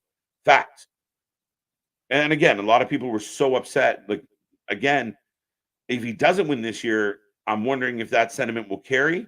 But I agree with you. I think the build and the way this all worked out going into 40, it's probably better than it would have been if he won at 39 in hindsight. Long term, I think they swerve us. Cody wins the match, but not the championship. Ooh, I don't like that. I don't love that. Ooh, I think that could upset some people. How can anyone believe the release is on April Fool's Day? I don't know. I was just reporting it. I don't even know if it's true. I'm thinking DQ. I think that's a terrible idea, John. I think a lot of people will revolt, especially in Philly. Solo is really good. Y'all must admit. Solo's awesome. And I know some people are going to point out, like, Solo keeps losing and da-da-da-da. Solo's young. Solo is that guy to help put the baby face over. He right now is a stepping stone to get to bigger stars and bigger names. And, as we see constantly with Solo. So I don't mind Solo's booking. He's going to take some L's, but he's good and he's going to get better. And I can see the guy being a champion one day. On Roman Reigns documentary, he says if he loses, he leaves WWE. He might. I don't doubt that. I mean, considering some of his health issues, considering the run he's had, I mean, again, easy said, but maybe he goes away and everybody thinks he's done. And then you never know. We've seen it so many times. Brock Lesnar's done, Sting is done, Ric Flair's done. We never believe a wrestling retirement. So could he go away for quite a while? Yeah. Do I think he'll be gone forever? No. NWO and WCW also did the same thing. They would show the group standing tall, but it started to wear because they didn't pay-per-views too much. Yeah, the problem with the Marvin, you're right. The problem with WCW was that's all that ever happened. Like the baby faces just got murdered every week, and there was no comeuppance. The return of Shane, I would love that. I honestly think that would be fun. What if Liv shows up in the crowd during Rhea and Becky's match? Liv could have a role in it. I know some people are upset that Liv isn't in the Mania picture technically right now. So I mean, it is what it is. She just came back from injury. There's always next year, but yeah, could Liv get involved? Could Liv cause Becky to lose or Rhea or both? I don't know. Liv could definitely play a factor. If it's bloodline rules, it can't be a DQ. Anything goes. Facts. That's true. Remember, Mania has to sell Raw and Backlash. The story never finishes, just turns into a new chapter. Absolutely. That's what I keep reminding everybody is the show doesn't stop at Mania.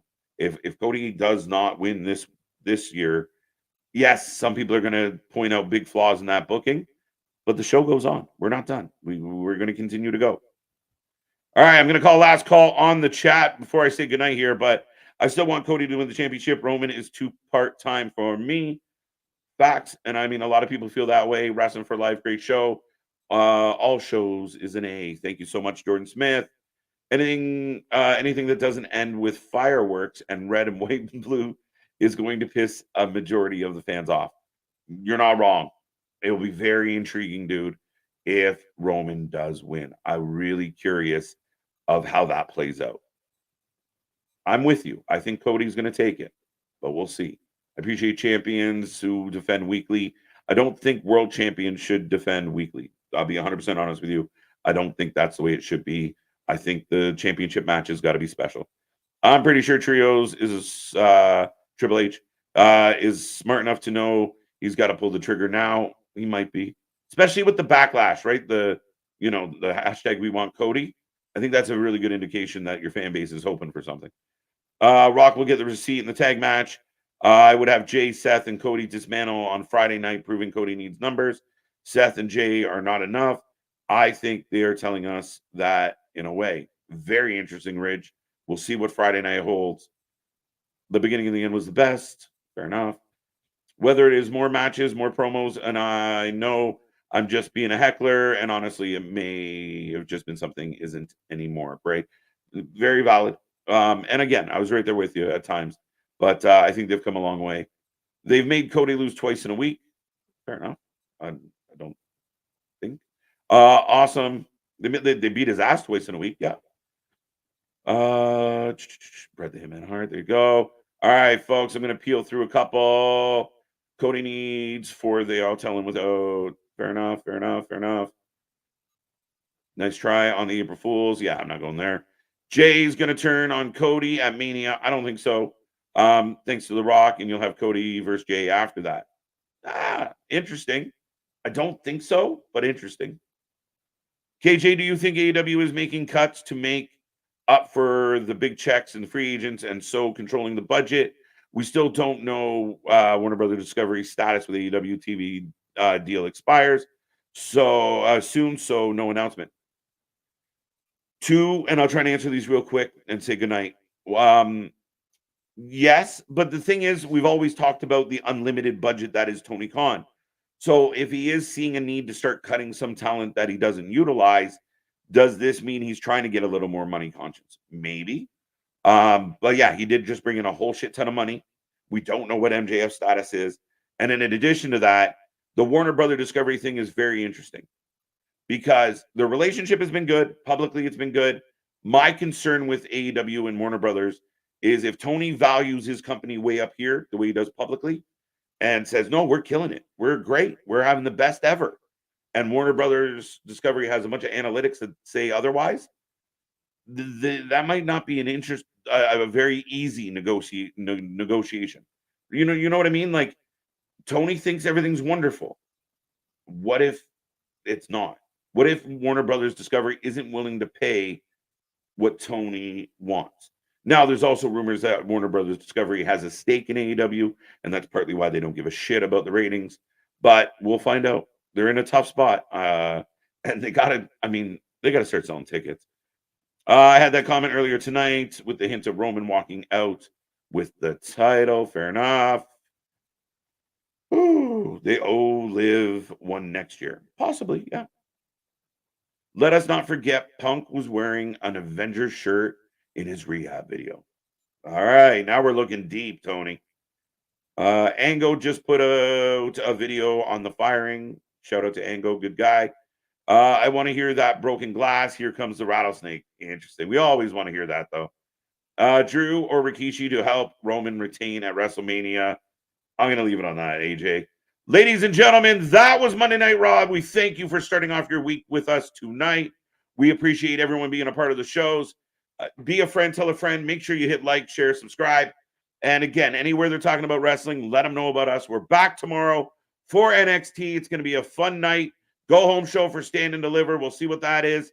Dynamite Wednesday, and then all the way through the week. Extra shows on Thursday, extra shows on Friday, a marathon on Saturday. So don't miss out. Click that little bell. Follow us on social. Do all that fun stuff. And our shit is real. No, I'm just kidding. Until tomorrow, folks, I'll see you on the flip side. Good night.